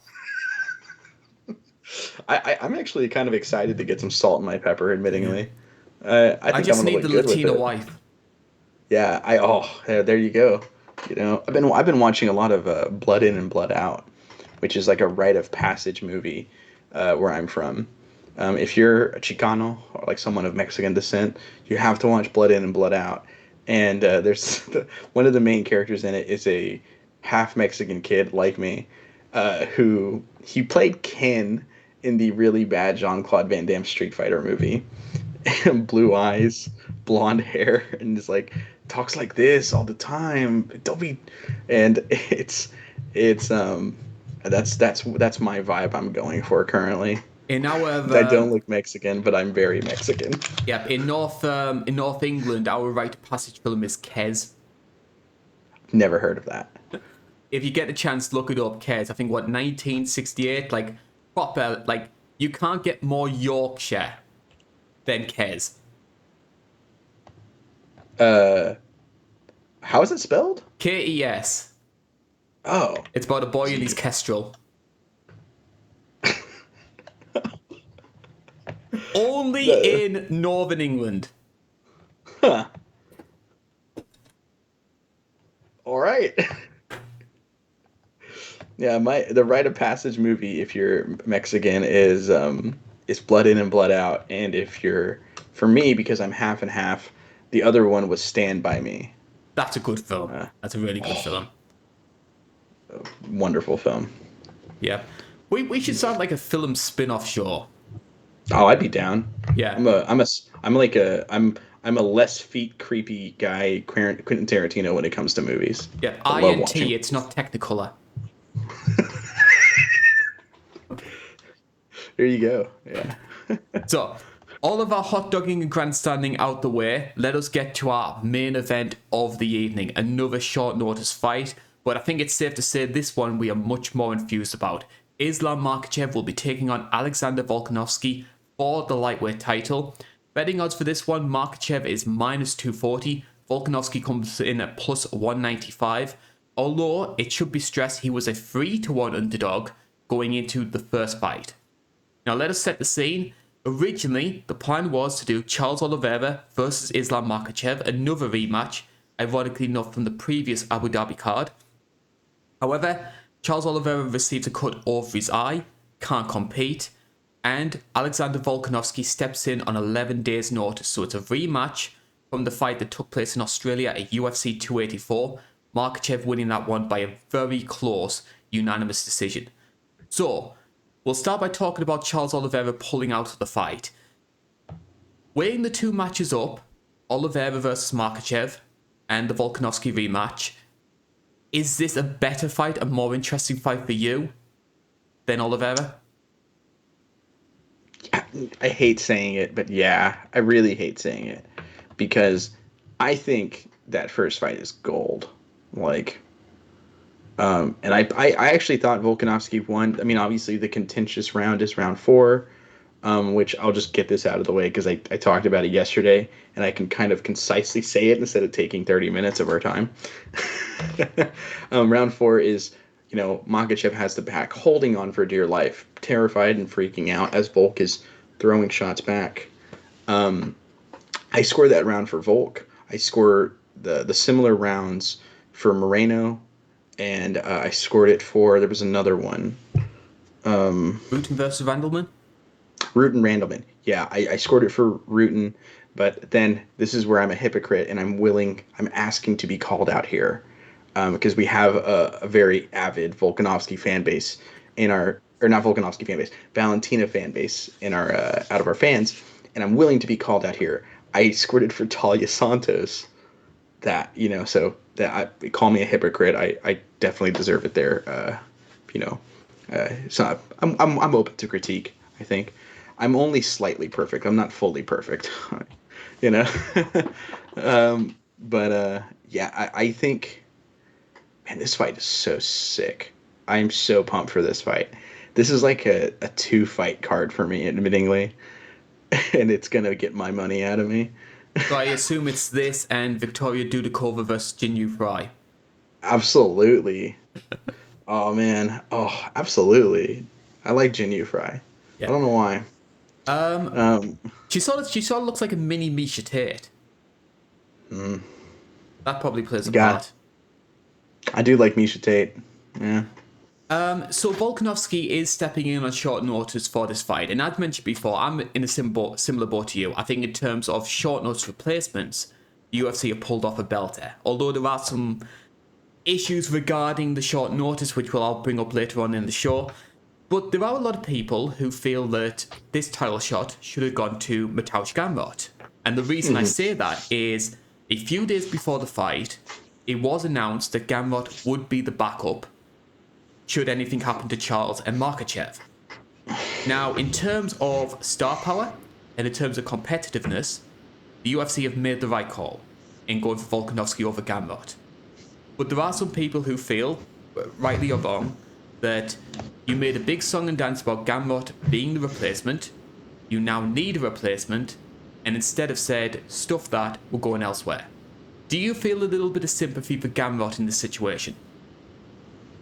Oh yeah, I feel terrible for him because if you're gonna go out of your way to make the weight, cut the weight, and all this, and you're set to be the replacement, oh, are you a replacement in name only? Is that it? Like it's so they shafted him. There's no other words for it to me. And especially as well, when you look at Colby, for example, like, one of Dana White's justifications for giving Colby the title fight against Leon Edwards is because he waited in as backup for the Usman fight.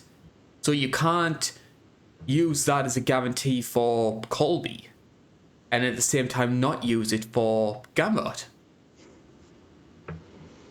It's definitely. It feels like it's just such blatant Dana White privilege, and I love Volkanovski. I normally don't care for these Dana pet projects, but I love Volkanovski. Yeah. I'm sort of worried as a Raquel Pennington fan because that was one of the things I sort of held on to, that she weighed in as the backup for the 289 fight, and that was like a guarantee for her to get the title shot, and now I'm a bit like, oh god, they're going to do Pena Maida. They're gonna do. They're probably gonna do Pena. Don't say Holly Pennington Holm. still. Oh god, I don't want to. I don't want to say that name. You know what? I actually made a joke, that because technically the UFC haven't killed off the women's featherweight division yet. And I jokingly said it's because they still need a reason to give Holly Holm a title fight. Holly Holm, Norma Dumont, featherweight title. I'm okay with Norma Dumont getting it. Oh yeah, well, Norma's like the only featherweight on the roster. She can't make 135.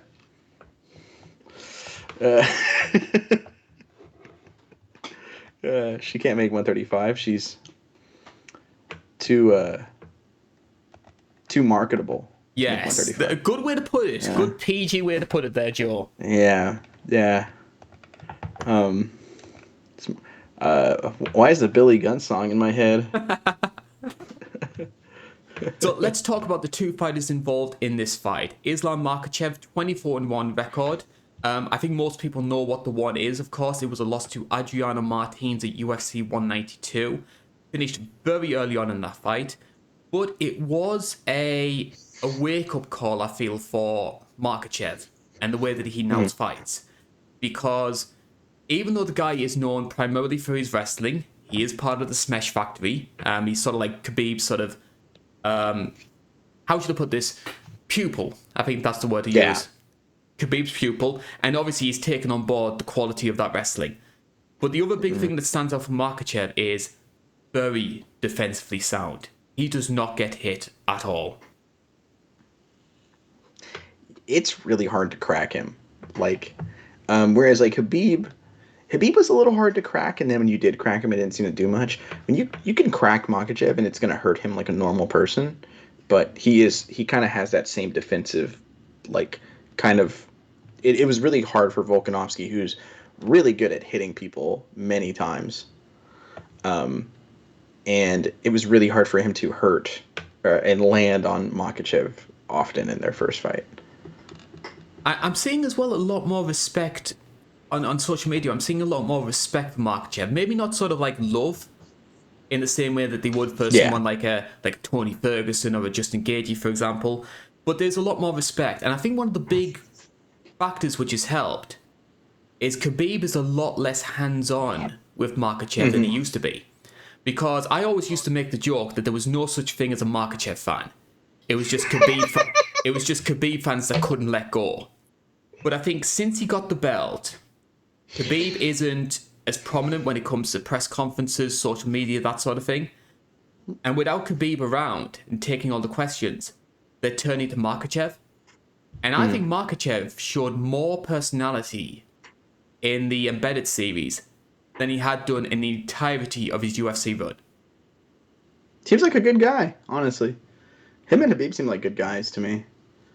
I'm sure they're kind of douchey, but it seems like a kind of a cultural macho thing. You know what I mean to me? So, you know what I mean? I'm sure I seem douchey to them kind of vibe, but they seem like good guys, you know, to me. I think it's good for Islam to kind of get that because for me, I don't think it's good to ever root for a fighter based on their flag or last name. Yeah. You know, I want them rooted for on their own merits. I'm not gonna root for John Jones because America. Like no, I'm gonna root against John Jones because of like the laundry list of horrible things he's done. I'm not rooting for Jose Aldo because I want Brazilians to dominate the sport or something. I don't. You know, I joke about rooting for like the Alexa Grassos and Brandon Morenos because of their flag, but no, I genuinely do really like them. You know, and it's. Yeah, I mean, it's mostly like a joke I play up to when I bring up their flag and how I'm legally obligated to root for them. But that doesn't mean anything. Like you don't root for every British fighter and everything like that. It's just kind of how it is, and so it's good to see him show off his personality and help get organic fans that way. Because I feel like that's a good way to put it. There's synthetic fans and there's organic fans, and he's getting organic fans, which I think is fantastic for him. Yeah. So obviously this is a rematch from UFC 284, which obviously took place in February. What were your big takeaways from that first fight? Because I mean there was a lot of people, quite rightly so, you could sort of understand where they were coming from, who sort of build this as striker versus grappler. And for me, the big thing that stood out was that Volkanovski's grappling was a lot better than we expected it to be. But the big one was the Makhachev striking was a lot better than people expected. Yeah. Volkanovski was very hard to take down. The low center of gravity, the strength, and the footwork really helped out. But Makhachev really held his own in the striking for like a majority of that fight. And if not outright won some of the striking exchanges they had, which really kind of changed the nature of the fight. And it was really interesting to see that fight play out. You know, it was two guys who I think are probably the two, number 1 and 2, maybe 1 and 3 for me, maybe 1 and 4. It just kind of depends on how I'm feeling.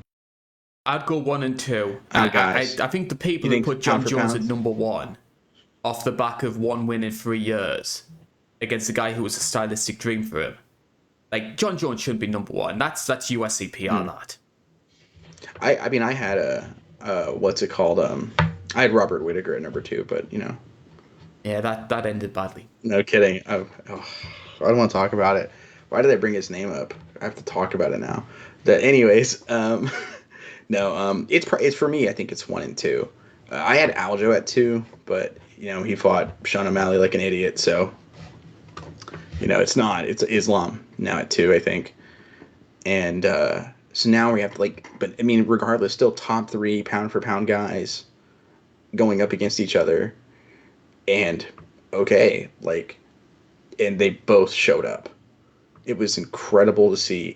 I don't think we've seen that in history very much, where the number 1 and number 2 pound for pound guys go at it. Like, I think I've only seen that happen, like, once in my lifetime prior to this.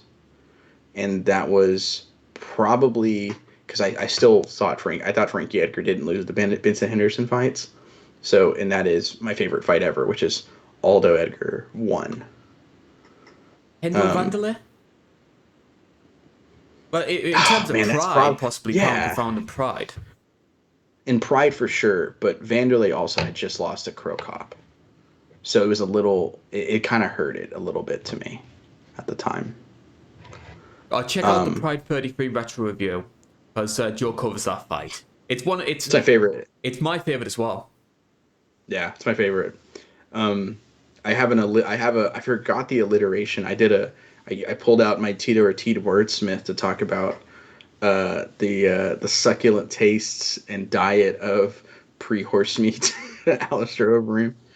Um, but yeah, this fight is very interesting, and I'm not going to make that mistake again. I brought up how Volkanovski was going to be a harder fight for Makhachev, but didn't pick him. I'm not making that mistake again, even though it's on short notice. I just can't. I've learned to not root against the guy or not pick against the guy. I think Volkanovski wins this.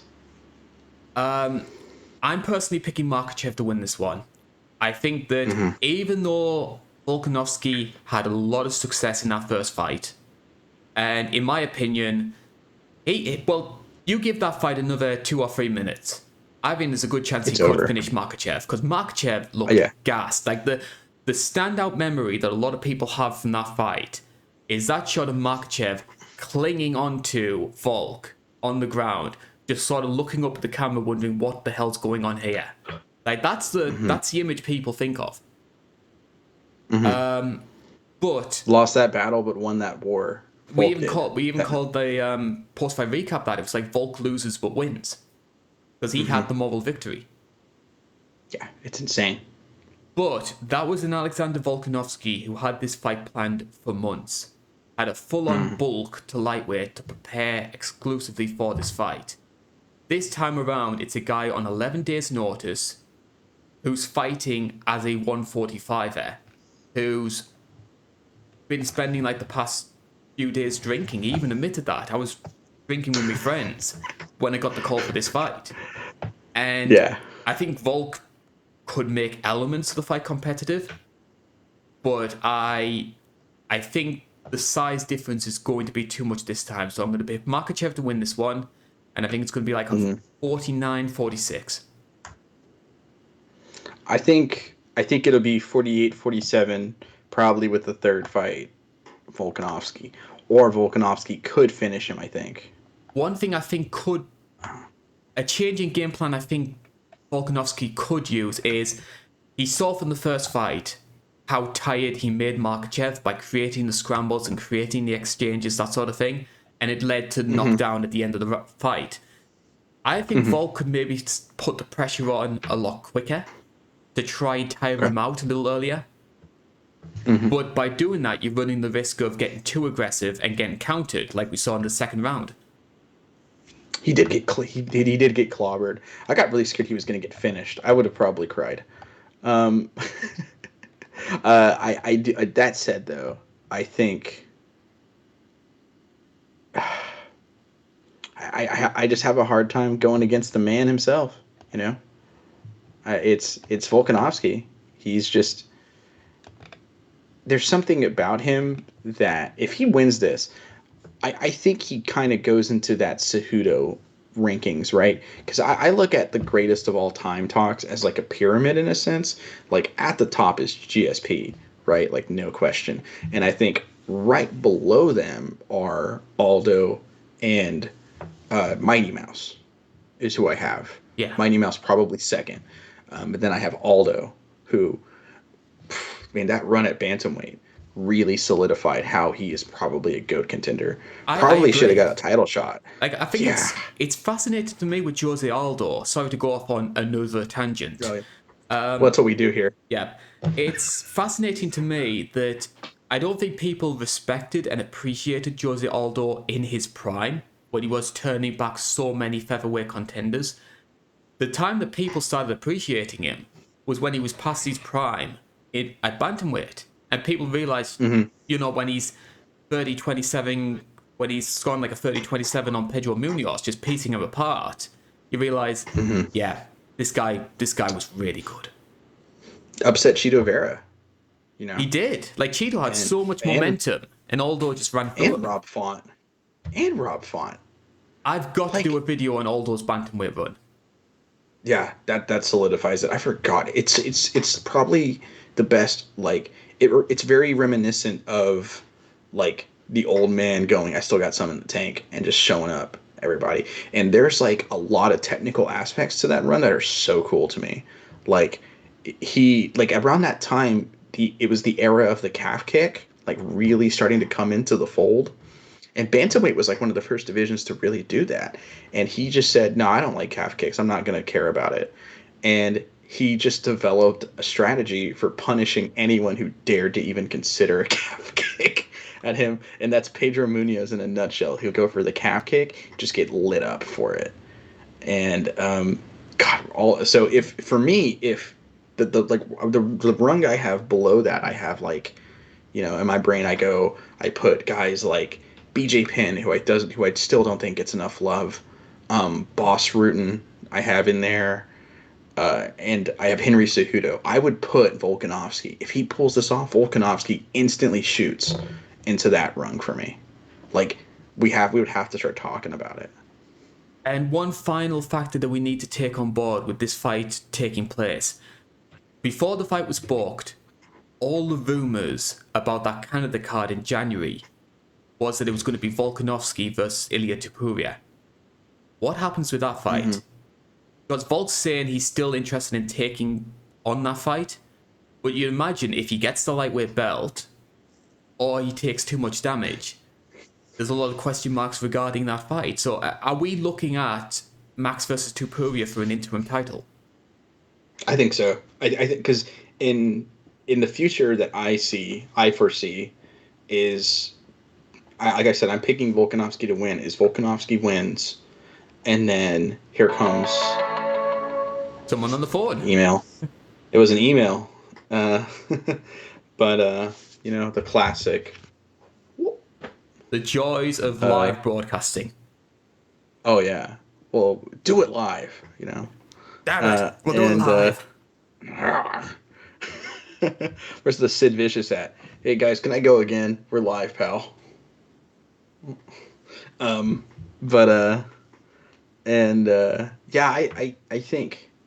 he gets the lightweight belt.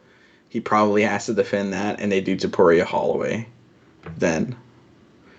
And maybe Volkanovski just says, "Well, it's really hard defending two belts." So he probably has to just let the featherweight one go if he wins. Now that I really think about it. Yeah. And I mean no disrespect to Max Holloway. Max Holloway is one of the greatest fighters of all time. I love watching the guy fight. Mm-hmm. But I really hope if that fight does happen, that Max doesn't win. Because Volk needs fresh contenders. And after what Volk did to Max Holloway in the third fight, are people really interested in seeing that possibly being ran back? I'm really not, honestly. I personally am not. I don't know. I mean, Max is insane. He's incredible. But I kind of want him to be the one to move up to 55. Yes. Yeah. Yeah. I admittingly would rather have him at 55 over Volkanovski. Because I feel like people really, don't think too low of that run he had at 55, where he fought Dustin Poirier once in a really close fight. I think he would do gangbusters up here. And I think in terms of his physique, I think he could handle the 155 move a lot better than Volk, because Volk is tiny for 155. Yeah, he's just really strong and stout, Yeah. So plenty of questions for us to potentially be thinking about, not only for UFC 294, but also for upcoming events. And INC Live will be happy to cover every element of that with all of our content, which will be coming out, not only with the preview shows, but we'll also have post-fight recaps. So hopefully, Joe, there will be one already online. You talking about Sadiq Youssef versus Edson Barboza, that fight card that happened yesterday. Yeah, I get to talk about Adrian Yanez losing again, which is rough. But this was way more fun yesterday when we could do the and Sadiq Youssef won, yeah, and then if Barboza wins, having that in one take was really funny. But yeah, I'm gonna work on that as soon as we get done here. Yeah. Another thing you've been working on as well is our most recent retro review. So, Joe, we always like to try and make a big deal about this, try and make a little bit of a song and dance. I can see the hand rubbing there. So, why are we covering this card? And what are we covering? So Karl in Carl's weekly interrogations of me, he got out something that I just felt the need to come clean about. I have not always been an MMA fan. I know. I'm sorry. I apologize. But I took a year break once. And the first fight I saw back was my dad was watching a card on CBS. And I was like, what are you watching? He goes, oh, there's some fights on. And I'm like, oh, okay, I'll check it out. On CBS? Like, what? And then I saw this chick, and I was like, well, I'm going to watch her fight. Uh, partly true, partly joking. But yeah, it was so there we go. And it was what's it called? My brain, I was laughing about Gina Carano being such a smoke show back then. My brain farted for a moment. But it was Elite. I get to watch Elite XC Heat, and I get to watch Kimbo Slice, Ken Shamrock. Don't look into it. Don't Google what happens. But it's actually a really fun card. I was actually really liking it, rewatching it. It's also as well the 15th anniversary of Elite XC's closure, which is one of the reasons why we're doing that. We actually put up a poll for classic Elite XC events and asked the public which one they wanted us to watch, and Heat won in an absolute landslide. Like, it wasn't even close. It was always going to win. Yeah, it was always going to win. We knew that when we made it. We were like, all right, well, we know what's winning. Yeah. We could have put up like fake options for 2, 3, and 4, and seen Elite XC win still. Heat would have won still. Yeah. I mean, it's always fun to do the polls, but a lot of the time you can get a good grasp over what's going to win. Yeah. We usually kind of predict it beforehand. A couple times we've been wrong, though, which is always really cool. It's very interesting. It also gives us a gauge of what our audience are interested in, and sort of like we can cater our content based off getting a good understanding of sort of like demographics. So we can, so like for example, if they're choosing older cards, we know it's an older audience who watch and that sort of thing. One thing I will say, it's usually Connor cards. There's a lot of Connor cards. Like, I wonder, if we put like a, let's say like one Connor's Cage Warriors cards and put that up against like big UFC events, would the Cage Warriors card win? I kind of want to find out now, but I don't want to watch Cage Warriors sometimes, admittingly. Cage Warriors is really good, but I think I'd rather watch like a really cool card that I have memories of. So I have got my minions trying to splice together the Elite XC card. Hopefully that'll be up at some point this month. We'll also hopefully try and get the one we promised last month, UFC 126. We're hoping that will be out at some point. The other big news in regards to the retro reviews, though, we have both made this decision, is that as much as we love having them on the main channel, from this point on, we will be moving the retro reviews onto INC Live. So that's mainly for algorithm reasons, so it helps the main channel. But also as well, we want to try and make INC Live a more essential part of our sort of family. And we think that maybe putting the retro reviews on there might fit a little bit better. Like, the audience are familiar with Joe, so like that might probably help in that regard as well. So for algorithm reasons, try and get a few new subscribers and try and sort of hit the threshold so we can monetize INC Live. We're going to move them onto the main channel. From the main channel to INC Live. It's part of my Nick Khan-esque invasion of this channel. Yeah. Did I say that out loud? Uh-oh. Yeah. I mean, that guy, for a brief while, he pretty much ran WWE. Yeah. And now, is Triple H running it now? Basically, he's stealing his control back? Like, Ari Emanuel basically oversees everything under like the Endeavor TKO stuff.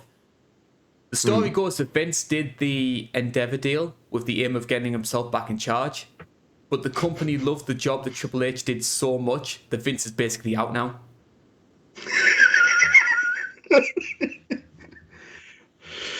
Oh, man. That's priceless. I just picture Vince in his chair watching Triple H's WWE and just being like, "God, should be dancing, goddammit! Put him in later, horse." I like to... I like the idea of... That's what he was probably saying watching Gunther. But I like to imagine that Vince like watched like a fight night and was like, I don't understand what's going on here. Where isn't Mike? Tell Michael Cole to like, no, Michael Cole isn't here. Vince, like, tell JR as like they're wheeling him out. So that is everything that you can look forward to here on INC Live and on It's Not Cage Fighting itself. If you would like to get involved with the show on social media, we have an Instagram page. We've also got Twitter at IN Cage Fighting. Our Patreon page, It's Not Cage Fighting, if you'd like to donate to the channel. In return, Joe will do a retro review. We've actually got 2 Patreon requests to work through. So you're going to be a really busy boy, including the post-fight recap, which I assume you're going to be recording straight after this, Joe. Yeah, I am. I'm gonna get some food in me, and I'm gonna record it. It's my game plan. So thank you very much for joining us here on INC Live. I've been Karl Bainbridge. That's been Joe Neal. We are going to be back in 3 weeks' time as we talk about the UFC's return to Madison Square Garden and possibly the final farewell of John Jones. This is the INC. Thank you for watching.